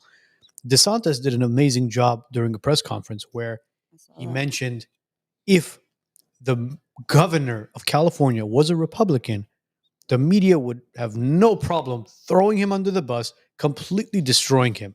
But the fact that it's a Democrat and a potential candidate for the Democratic Party, oh, no, he's a hero. No, that's not how it works. Florida went through a natural disaster, a hurricane, something that Mother Nature is relentless for. I mean, especially in Florida and in that East Coast side. Would you have ever said that Florida and the East Coast went through a hurricane? They recovered very quickly. A lot of these homes were rebuilt. A lot of the infrastructure that was there was restored. And I think DeSantis did a phenomenal job taking care of Florida. Whereas we have 4 fires, very large fires, that take place in California. And like I said, we're not ready for a natural disaster of a larger magnitude because our infrastructure is completely trash. Yeah. And our leadership is more concerned with saving their own butts, right? Getting out there and quote unquote handling misinformation, which is basically the same as saying them being the ones who are spreading the information, than really handling the matter, than really being out there and showing people compassion, showing them leadership, letting people feel safe and believe that somebody really has their back. They don't care about that. All he wants to do is make sure he's not in trouble, that his political aspirations of running for president or being the Democratic nominee in 4 years isn't hindered by this. He doesn't care. If our whole state burned, he would not care. All he cares about is him being president one day. And he ruined San Francisco, ruining California, and now we're going to let him ruin the entire United States. I mean, come on. At some point, we need to stop blaming them and stop holding ourselves accountable and realizing that they're only able to go so far and do so much because we keep voting them in, because we're not using our power. Yeah. We're not getting out there. We're not organizing. We're not doing what we need to do to vote guys like this out of office. I, for one, feel an immense amount of guilt over the last week. I've thought, with my contacts and my resources and my time, I've really done very little to impact my community or get involved in the voting process or to get more Democrats and liberals to see leadership for what it is right now, which is wholly and grossly incompetent. I think my hope lies in the fact that the silver lining in all this tragedy is that myself and more people will now step up and start getting more involved. Even if you persuade 20 people, right, to change their mind, to get more involved, to vote, if about 1,000 people do that, what are the numbers? If 1,500 people do that, what are the numbers? You have so much power all at your disposal. All you have to know is your strength and your worth and really get out there and care. I think all of us need to just care a little bit more and stop allowing them to continue to lie to us. I mean, at some point, you've got to just really, really think about it and say, enough, right? I've got to bear responsibility. I have to care about myself and my community and my city and my neighbors' children and the future of the state. And I'm really, really hoping that this was it. This was the trigger. If there's one thing that you mentioned, because I'm wondering you mentioned about cancel culture. So what is it going to take for his supporters to cancel him? If this isn't it, I don't know what is. I really don't. Because at the end of the day, if one thing comes out of this, which is the people who support him wake up and realize what's happening to this golden state, which it was once the golden state. Now it's become just a mockery of, honestly, everything that I talked about a little while ago, all the losses, the emotional, everything else, at the end of the day, I would say it's worth it if we're able to get these assholes out of power and fix the state. I would say then it was worth it. If not, then it's a complete terrible loss. That's how I feel personally. Agreed. Then and only then is it worth it. Yes, I would seriously be like, okay, you know what? It was worth it. Which actually makes me think, once the National Guard and all these guys are out of the picture, I think we need to go to Pacific Palisades and talk to these homeowners and see, have you had a change of heart after the loss you just took? I mean, what homeowners are you talking about? Are you talking about the ones that are still standing? No. Well, there's the 80%. There's still going to be people around there, okay, that's right? To ask them, like, are you guys still supporting this jailed weasel? That's the one thing that always still concerns me. Because look, Newsom was recalled 2 years ago, and Or 3? was it 2021? 3 years ago. 3 years ago, he was recalled, and Larry Elder was the one individual that was going to be running against him. He still blew Larry Elder out of the water. I'm just hoping and praying that enough people, especially, I hate saying this, with the celebrity influence nowadays, with a lot of celebrities coming out and saying, we need to hold our government officials accountable. Newsom is to blame, Bass is to blame. I hope there is some sort of change in heart where people say, you know what? California used to be red during Reagan, and it was great. It was red during Schwarzenegger. It was great. Why not give it another try? I'm tired of the Browns. I'm tired of the Gray Davises. I'm tired of the Newsoms. Disaster. Why not give it a change and go red again? Why not? Honestly, I think, and because I've spent a lot of time thinking about this, I myself, as some viewers might know, am a Democrat and have always been quite liberal. I'm and sorry. And I've There's recently medication for that. and I've recently kind of made the change. And I think about, well, what held me back? And I talk to people and I try to understand why they're so hesitant. Because you can see in their eyes that they feel very betrayed and abandoned by the Democratic Party. But there's still this hesitation to say, okay, I'm going to vote with the conservatives. I'm going to vote for Republicans. And I mean, I feel a lot of empathy for them because I feel as though they think, okay, the conservative and Republican Party doesn't espouse their policies and their values, but they feel as though the Democratic Party is indefensible at this point, right? They've abandoned them, they've betrayed them, and their behavior is just something they can't back. So I feel like there's a lot of lone wolves, people that are just feeling that they're without a party, that they're confused, they're dangling. So I don't know what it's going to take for them to get that push or that put that forth, that leap of faith for them to vote conservative or to finally oust these. What did it take for you? Because again, I don't mean to speak on your behalf, but I've seen a transition in you since the first time we met months ago. So what did it take for you to look beyond your party?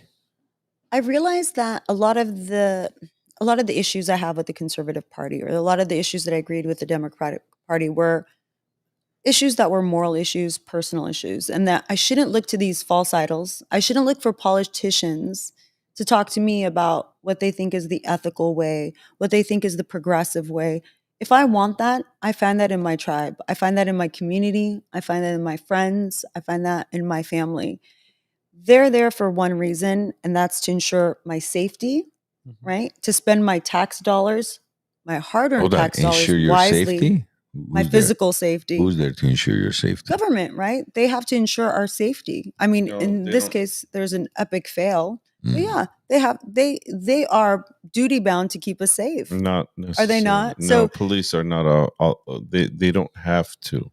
They're not by law. They don't have to. So what? They just basically They serve and protect, but they don't have to.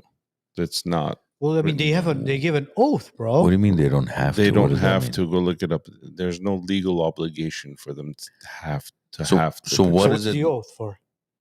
So what does it mean when, for example, law enforcement cannot go on a strike, right? Okay, so what does that mean? For example, let's say, here, let me give this example. For if someone's entering your home, right, and let's say they're extremely busy and they have other people rioting and doing whatever, are they supposed to protect you? Like, are they supposed to be there, or are you supposed to protect yourself? Your home, your personal property? It could be your home. It could be you on the street. It could be anything. Well, you're the first protector of yourself. I mean, because you have no idea, depending if you're LAPD, Burbank PD, Glendale. So PD. Maybe I should reword it. Are they exempt? If, let's say, something happens to you and they were there and they weren't able to protect you, are they exempt? From my understanding is, and LAPD has this on their patrol cars. It says to serve and to protect. Of course, that's what it says. From my understanding, if an LAPD officer happens to be driving by and they witness some sort of burglary or robbery or somebody's being held at gunpoint, knife point, whatever it is, I believe that LAPD will protect the person that is being robbed. Of course. So You're not incorrect on that. So if the LAPD officer doesn't do it, are there repercussions to it? I guess that's my question. But let's say there's 10 different houses being robbed at the same time. That's more of a supply and demand sort of thing, bro. Okay. I mean, you can't.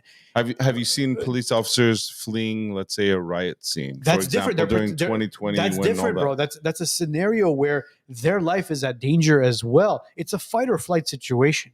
Okay. So, but are they exempt? Is my question.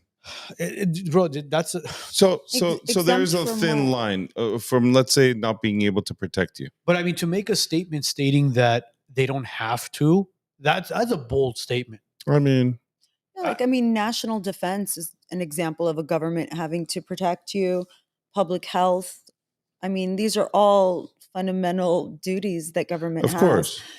Do they have to do it at their own peril? In other words, would a cop have to save your life knowing that he might have to risk his? If there's a sheriff, a police officer that's in the comments or watching the live, please comment, because I would love to know the answer to this. It's very interesting to me. But can we bring up the Redfin, the real estate map, real quickly? Yes, sir. So here's what we're going to go over really quickly, guys. This is another segment that we have right now. So, Joe, bring up the one where it's properties. Oh, there we go. Beautiful. All right. So what we're looking at right now, and this is October, November, and December, and it's only regarding single-family residents. To the left, you see greenhouses. That's basically properties that are for sale. Unfortunately, a lot of them have been burnt and are no longer available. So those are going to be completely wiped out. That's basically a bunch of unemployed realtors now who don't have a home to sell, and a bunch of people who have lost their homes and don't know when they're going to be rebuilding it. To the right, again, it's from October until December, homes that have sold in Pacific Palisades. Again, these are single family residents. Look at the numbers there, guys. You're looking at 3 million, 4 million, 5 million. There's some of them up there that are $7-8 million. Now, Joe, pan back to us really quickly now. Yes, sir. So, Pacific Palisades, in property taxes last year, in 2024, $550 million in property taxes was collected. Median home price was $4.5 million. Approximately 8,200 single-family residents. I'm not talking about apartment buildings, duplexes, commercial buildings, industrial buildings. Single-family residents with an average property taxes roughly around $50,000 collected per household. Altadena, $135 million in property taxes collected. Median home price, $925,000. Approximately 7,000 single-family homes with an average property tax $9,200. Guys, last year alone, Pacific Palisades, just in single-family residents, collected more than $500 million. Okay? $500 million. Just in single-family. I'm not talking about commercial. I'm not talking about industrial. And I'm not talking about multi-units. You're telling me that collecting in just 1 year from single-family residents, you have $500 million collected, and you can't take those old 1960s power lines and create conduits underneath the ground in a multi-million-dollar area to avoid wildfires, or to fill up the reservoir and fix the reservoir. From my understanding now, Ani in the comments was saying that reservoir has been empty since February of 2024. So over a year now, or close to a year now, that reservoir has been empty and you haven't been able to fix it. In a high fire, high wind zone. $500 million in just single family. Where is the money? That's a great question, isn't it? Follow the money. Where is the money? See, I think a lot of these questions will be answered once the rebuilding process begins, because if you have the likes of BlackRocks who come in and buy up these Mhm. whole places, then we know exactly what this was all pre-planned. Like they did in Maui. Yes. If majority homeowners and the same homeowners end up rebuilding, then we could call it a natural disaster and negligence on behalf of the government. But if BlackRock, these guys come in, then this was basically choreographed. I think that's But just in the Palisades, Altadena, I could see BlackRock coming in where a bunch of people basically abandon their homes and say, "Listen, just pay me out my total loss. I'm going to go buy something else in a different neighborhood, and I'm going to start from scratch because I don't have, in my opinion, the next 5 to 7 years to wait for my home to be rebuilt in order for me to continue my life." So there might be complete total cash outs, and they say, "Okay, you know what? I'll go buy something in Pasadena. I'll go buy something in Arcadia, in Duarte, in Monrovia, something nearby where I'm not too far away from where I was." Then I could see a BlackRock coming in and turning LA 2.0. But do they have enough time to do this? But didn't he just announce LA 2.0?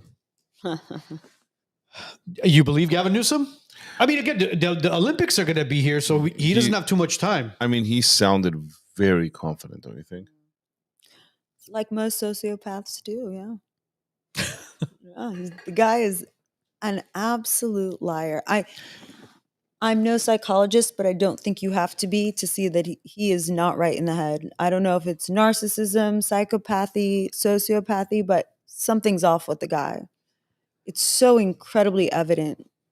I mean, that woman in that video was so upset and so much in distress, and all he could do, you guys saw that?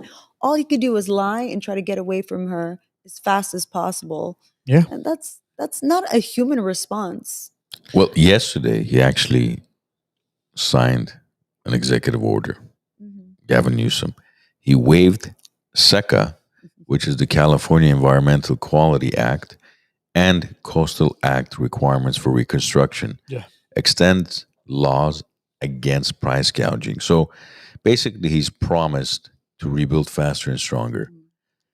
But again, whether he come through and what that means, I don't know. But part of the problem with this issue was, I hate to admit it, is back in 1970 when Ronald Reagan was governor of California, he signed the California Environmental Quality Act, which requires government agencies to analyze and disclose the environmental impact of proposed projects. Basically, it's all bullshit bureaucrat red tape, meaning, well, you want to build this here? We got to make sure it's safe for the environment, it's safe for this and that. Yet nothing practical, reasonable matters. It's all about these environmental and public health and wildfire habitats. I mean, why are they not concerned about all the wild animals that have died, the bears and the deer, rabbits, and coyotes, whatever other animals have Or died the in these fires? environmental effects of all these structures burning. Yeah, where's PETA? None of that matters. We're concerned about delta smeltfish, whatever the hell they're called, or see that's the concern, because you look at, I was reading about it, I was like, okay, let me figure out what is the most efficient country in the world as far as fire protection being proactive. You would never guess what country it is. Oof. South Africa? Close. A few thousand miles. Congo? Ah, the Why bush, are you guys going Botswana. into- I don't know. She said What do you South think, Africa. Joe? I just thought something in Africa. I'm not going to make any wild guesses. Right? Portugal. Portugal? Oh, Yes. No. interesting. The little country of Portugal, huh? So Portugal primarily prevents fire through a multi-pronged approach, including managing forest fuel by creating fire breaks, which fire breaks, is actually natural. Nature does that. But the reason why nature no longer has its own fire breaks is because we've built everywhere. Precisely. So now we need to create artificial fire breaks, which, as if Zorab was here, he would concur that they do create those fire breaks occasionally, but it's not happening enough. That's why we have so much, what's it called? The dry Brush? Dry brush, yes. Brush fires? Not only fire breaks, they utilize grazing animals to control vegetation. implementing strict regulations on land management, raising public awareness campaigns, and coordinating rapid response efforts by National Guard and Civil Protection Authority. Why did it take all this mess for us to bring down the National Guard? Like now we have National Guards in Altadena, La Cañada, Palisades. It's all just smoke and mirrors. Show, It's right? it's all for show. It's all to make him look like the hero, like he's doing everything he can to Yeah. save us, to help us, when really it's all just a little bit too late. It really, really is. You know, fixing things after they've gone sideways or after disaster has struck is just a small part of it. You've got to prevent these things. You've got to take avoidable action to prevent and mitigate risks.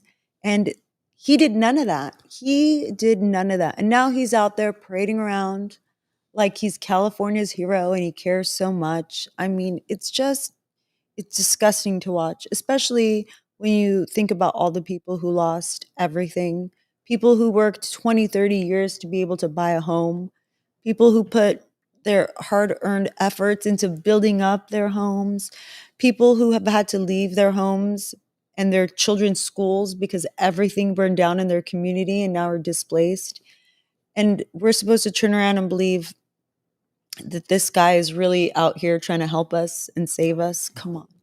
People, a lot of you need to understand that people's livelihood and their entire plan as far as goals in life have come to a complete halt for the next 5 to 7 years.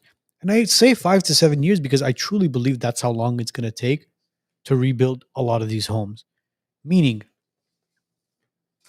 let's say the John Doe family had a home in Altadena and they had plans of potentially paying off their mortgage, buying another duplex or buying another house and renting this out and starting a small business, doing something with their lives to live the American dream. Now their house is gone and they're living either in a hotel now or in an apartment building or with family, wherever it is. And by the time 5 to 7 years passes, you think the motivation for that family is going to be the same as it was prior to the fires? I mean, even if the motivation is there, it still doesn't take away the scars and the pain and the hurt. It takes away from their livelihood. Indeed. And those years are gone. It's not going to come back because you're thinking about your kids, you're thinking about your significant other, you're thinking about your family, you're thinking about your brother, you're thinking about your mom, your grandparents, whoever it is, to get them back into a home. I mean, this was Armun's home, and he opened it up to complete strangers. But for him, he's trying to get these strangers back into this home. Yeah. Imagine if it's your personal home where you live with your family, your loved ones. This for me is even worse. My grandma's in her 90s and she's at a care facility mainly because she fired like 18 caregivers that were brought to her home. And there was one caregiver at a care facility who she absolutely clicked with from day one, right? Severe Alzheimer's and dementia. When this lady goes on vacation, the whole family is in shambles because just the slightest deviation in her day-to-day, she's still in the same home and they bring other caretakers, but she's so used to that particular caretaker in that particular home every day that routine. It's a routine. And every time this lady leaves, my grandma's health declines drastically. I'm there 2-3 hours a day, nervous, yelling at everybody, thinking that's it. This is going to be the few days that we lose her. And then when the lady comes back, it's no longer that my grandma's a sick woman in a care facility. When I walk into her home, it feels like I'm in a home. The TV is on, there's music playing. I know that they're taking care of my grandmother like it's their own mother or their own grandmother. And when I heard about what happened with your facility, I thought to myself, what if this happened to my grandma's facility and she was separated from Anush and she had to be taken somewhere else? And I don't think she would live past 1 week. And yeah, when you say these would be her last days, you just want them to pass away comfortably and cared for and not suffer. And at that age, any emotional suffering and change in their routine or their environment is so tragic and it's so severe. Like it's heartbreaking. It's really, really heartbreaking. And when people say, why are you so angry? My response is, how are you not more angry? Yeah. Like, how are you not more angry to see all this devastation and suffering and loss? Like, it's maddening. It's absolutely maddening. And I don't know.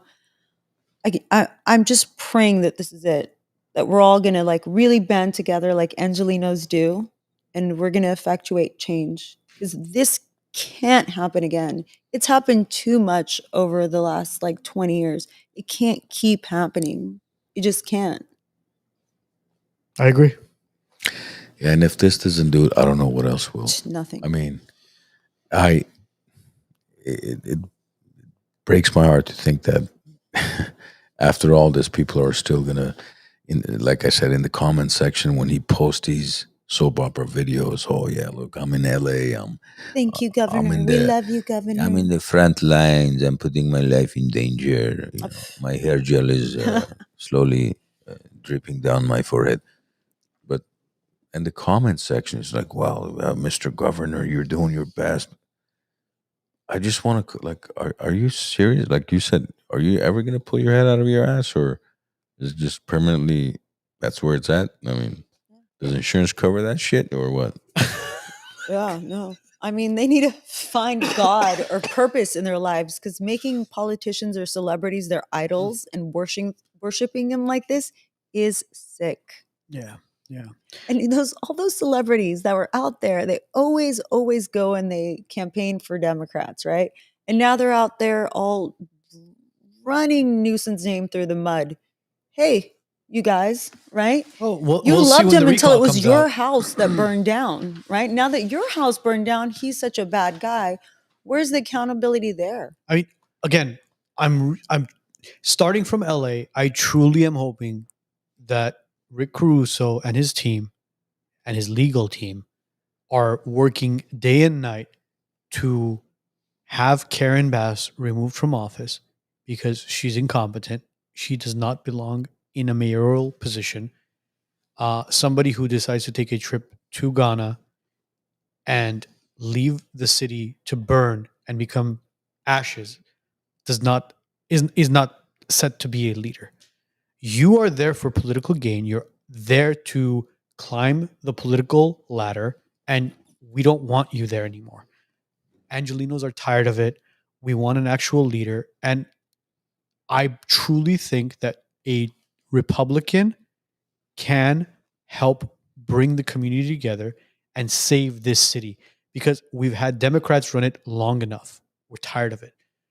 When they talk about change, this is the time for change. We need real change. We're tired of the same four families running our cities, running our states, running our countries. We're done with it. Look, how many million people do we have in LA County? I don't know. How many million is it? Is it 30? 12, 14? Oh. No, LA County. I overshot. Right? Hold on, Chat GPT. Joe, how many million do we have in LA County? Oh, it's around you that. like Yeah. asking I me mean, questions. Sorry. I'll do it. Hold on, Hold on, I'll find out. Right when he had his pants down, you guys asked him a question. I was filling up my drink. No, I'm kidding. So whatever it is, 12, 14 10 million. million. Okay, let's According say to Chat GPT. sure. Let's say 10 million round numbers, right? That's on paper, by the way. So 10 million. Now, 10% of 10 million, I'm going to do basic math, is 1 million. 1% of 10 million is 100,000. 0.01% of 10 million is 10,000. So if 0.01% of LA County's population showed up near the mayor's mansion,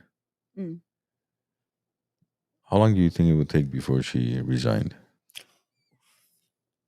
Because I remember right when the lockdowns happened, March, JJ and I organized a protest at Mayor Garcetti's office, yeah. Garcetti's mansion in April. And then we put this Facebook group together. We had like 2,000 some members within a few weeks. Only about 70 people showed up. Sounds about right. So that's out of 2,000. So I'm hoping out of 10 million, you could get 5,000, 10,000 people to show up.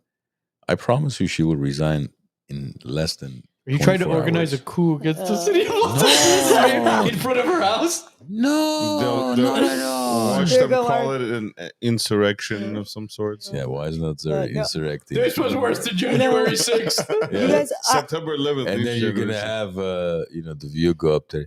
Those WiseNuts are having erection. It's not Terrorist. erection, it's insurrection.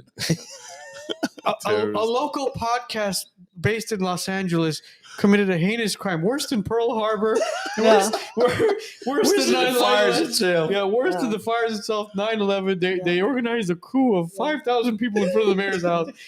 2 people were injured. 3 of them needed a Band-Aid. and only 20 showed up. And luckily nobody died. You know what's fascinating? Today, my brother and I were having lunch in Burbank, and I saw so many people walking around with masks. Look, for the first few days, I was like, okay, fine, the air Yeah, quality. you get it. But now it's like you're almost using this as an excuse, like, hey, we can be jerk-offs again, honey. We can put on this mask like we did 4 years ago because I miss it. Like, bunch of people just walking around in masks. Like, fuck, take that off, bro. You're done. Bro, That's it. the best People was like the sympathy. The first few days, you could taste the ash. It was like, it was horrible.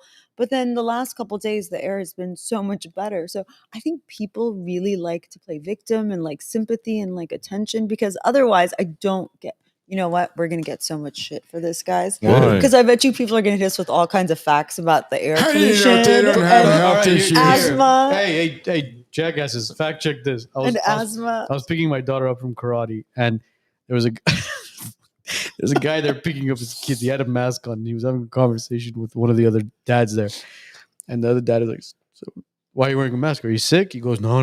I don't want to get pneumonia from all the smoke, bro. I'm like drinking water. Pneumonia from the I know. I'm smoke. drinking water, and I spit the water out, and I couldn't believe my ears. You're telling me you're wearing a mask because of the fires and the smoke in the air and the air quality because you don't want to get pneumonia. I really don't think this man understands that that's not how you catch pneumonia. Who's his pulmonologist? I don't That's know what who wanna the know. him his pulmonologist is. I wanted to go up to him and say, I feel sorry for your wife that she's married to you. I think he gets his lung checked. That Jiffy Lube. Yeah, and he's and the worst and the worst part of this was this. He's like, yeah, I've been trying to force the kids to wear a mask too, and the kids hate it. And in my head, I'm like, yeah, because your kids are smarter than your dumbass. You're telling your kids you can. way. One question though. Yeah. Okay. The last time you checked, do you know where an N95 mask is that you had from 2020? An N95? Listen, or whatever mask. Well, any look, mask. nobody in listen. The public did not have access to N95s. Right. No, in general, any mask. KN95. Do you remember where your masks are from 2020 now? The only mask I've kept was a mask given to me as a gift. It was a Trump mask, and it said "Make America Great Again," and I've just kept that. But other than that, like, no, we stopped wearing unless masks. you're liberal, there's no way you're gonna know where your masks are at. I'm sorry. I know where mine are. Where? You know? Yeah. Where? Where? Tell me. You I'm have curious. to bleep this part later on. No, there's Go no on. later on. It's live. I'm curious. There's no man. No one. Just with bleep a it logical now. mind Just- I would knows say where a mask Altadena, but is. I think it's too soon. Sorry, I love you. Unless you're I love liberal, you. you I'm don't sorry. I offer about back alley hernia surgeries, and I need to use it. Like, where do you use your mask? That's why the facility was not my primary source of income. Anyway, I'm a black market surgeon. Jeez. Dude, is there anything else we need to cover before we call it a night? Do you have anything, Marianne? I mean, no, it's up to That's you. it. It's your guys' show. No, What are it's you- what are you not. talking It's your about? world. I'm just visiting. Oh, this is how it is after a breakup, huh? Do you have anything? Just throw the paper. Anything important that you Flip want to the share? table. Well, I mean, obviously, it's not like the last time you're coming onto the show. You're going to come back on again, obviously. Oh, we're bringing her back. What? This one? You're coming back, Marie-Anne. Don't worry. Thank you. Is there any information that you want to share with us that we may have not spoken about? I mean, I feel like you're You're putting hinting at her on something, so just tell me I what don't it is. know. I'll do it. Do you know of anybody possibly? Tell me what it is. I'll do it. I'll do it now. Right. Anybody part of the Caruso campaign or something that might be? I don't know. I'm just saying. Nothing I in particular. think that perhaps in the next few weeks, you guys might have some call-ins or some guests. One part of the Caruso campaign and one who was a friend of mine from a long time ago.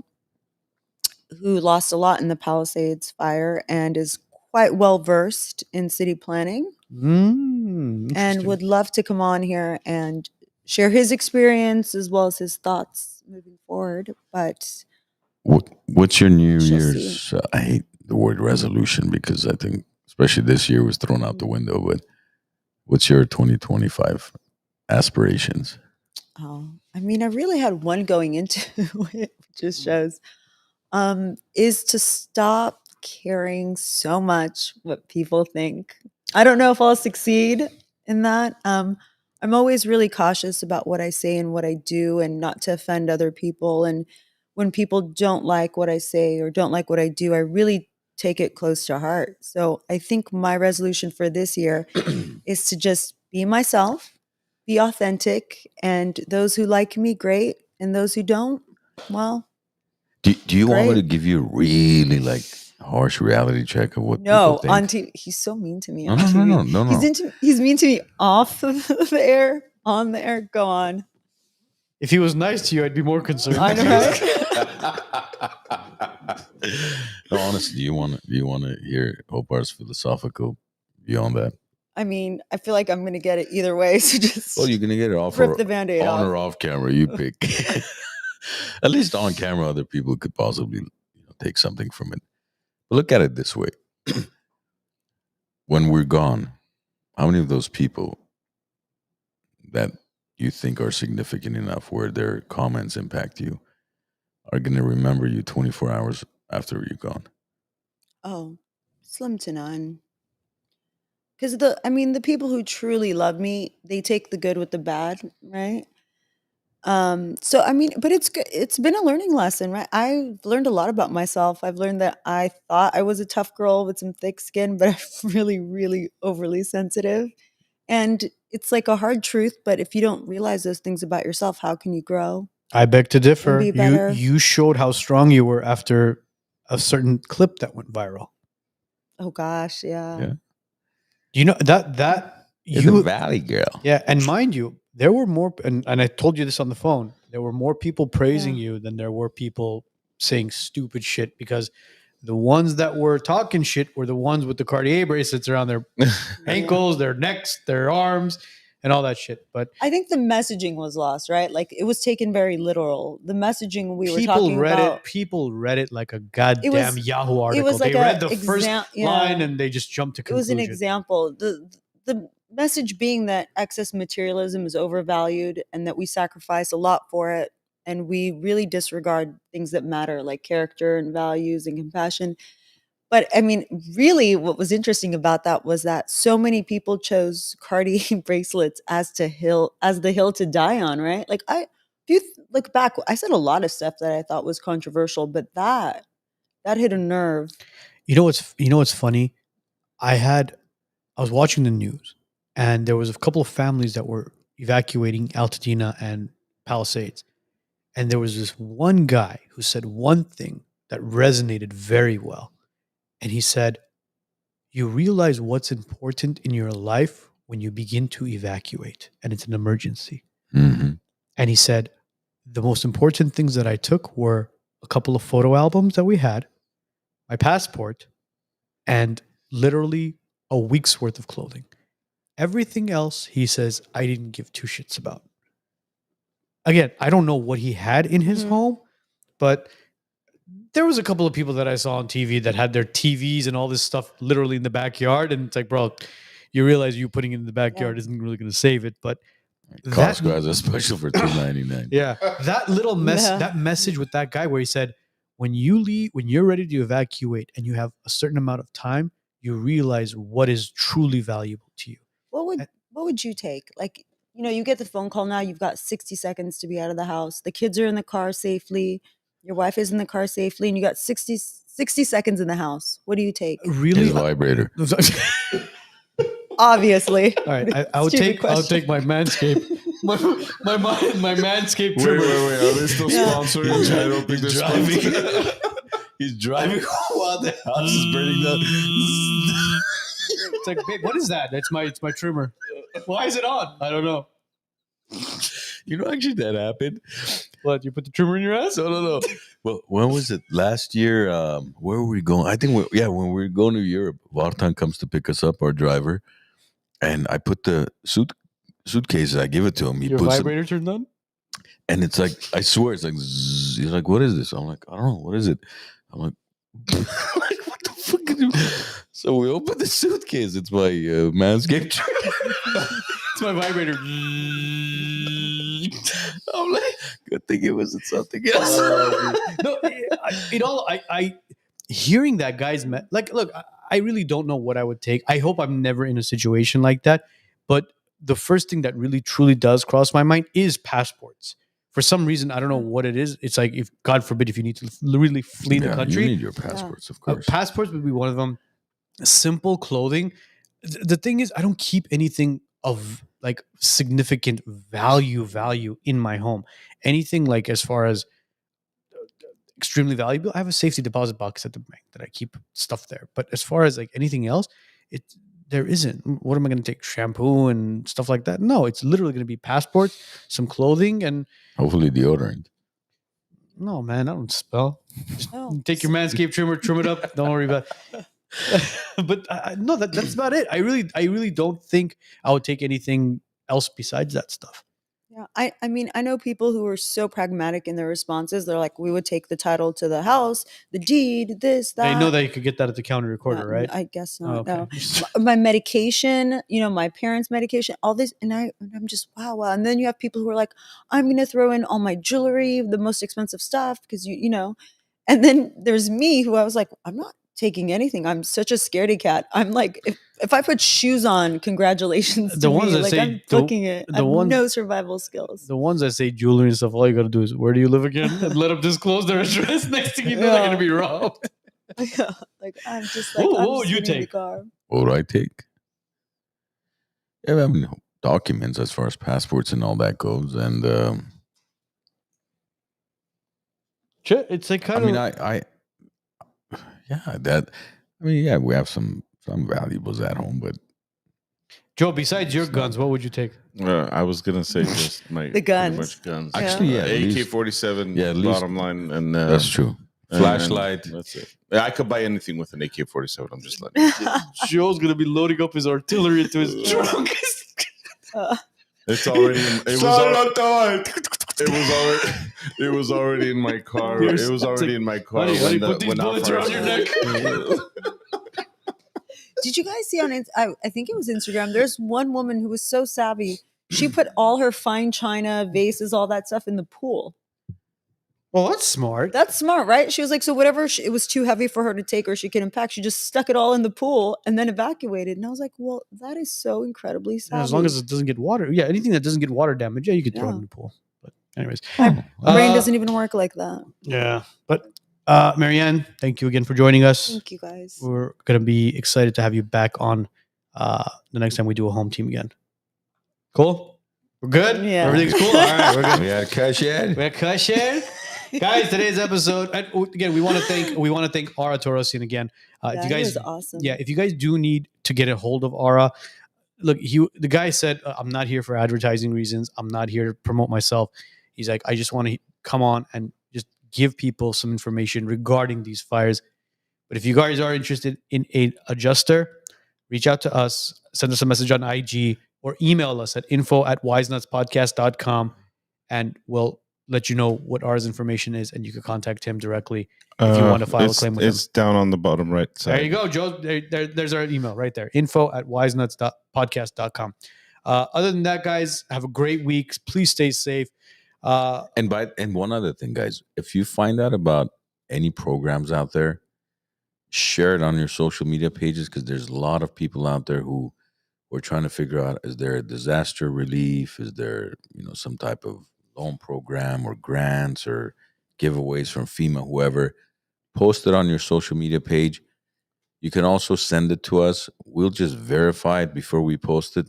No offense to you guys, because I've received many different links and I click on it. I'm like, okay, let me go through it first. And it's like, boom, advertisement for a law firm. Yeah. So if it's legit, just send it to us. We'll verify it to our best. We'll We'll do the dirty work for you. And then we'll post it. But yeah, share it with us. We'll be more than happy to share it with our audience, because there's a lot of people out there, thousands of families who truly are lost and don't know what type of help is available to them. Guys, if you haven't subscribed to the channel, please do so. Our goal is to basically hit 100,000 subscribers within the next month or so. Between now and the next fires. Oh, jeez. I estimate by the end of February. End of February? No. There you go. Yeah. By the end of February, 100,000 subscribers on YouTube. Thank you to everybody who's following us on Instagram. If you aren't following us on Instagram, please do so at WiseNuts_podcast. Guys, today's episode will be up and running on Spotify, Apple Podcasts, iHeartRadio, and all major platforms mañana. Have a great week. Have a great weekend. Stay safe. We love you all, and we'll see you guys all next week. The sky is painted red again. Smoke fills the air we breathe. The mountains burn, the rivers dry. No refuge left for peace. Promises like paper, they burn in greedy hands. You and your daughter. Can I hear it? Can I hear your call? Because I don't believe it. Do you regret cutting the fire department budget by millions of dollars, Madam Mayor? But we won't stand in silence, not without a fight. From the ashes we will rise, stronger than the flames. We'll tear down their towers, built on lies and shame. They thought they'd watch us crumble, let the fire take its toll. But justice burns within us, it's written in our soul. The headlines tell a story of negligence and fraud. Policies that serve the rich while we cry out to God. Our homes are turned to embers, our lives reduced to dust. But through this devastation, Did they fail you? Yes. no more prayers unanswered, no more empty pleas. We'll carve out a future, justice in the breeze. From the ashes we will rise, stronger than the flames. We'll tear down their towers, built on lies and shame. They thought they'd watch us crumble, let the fire take its toll. But justice burns within us, it's written in our soul.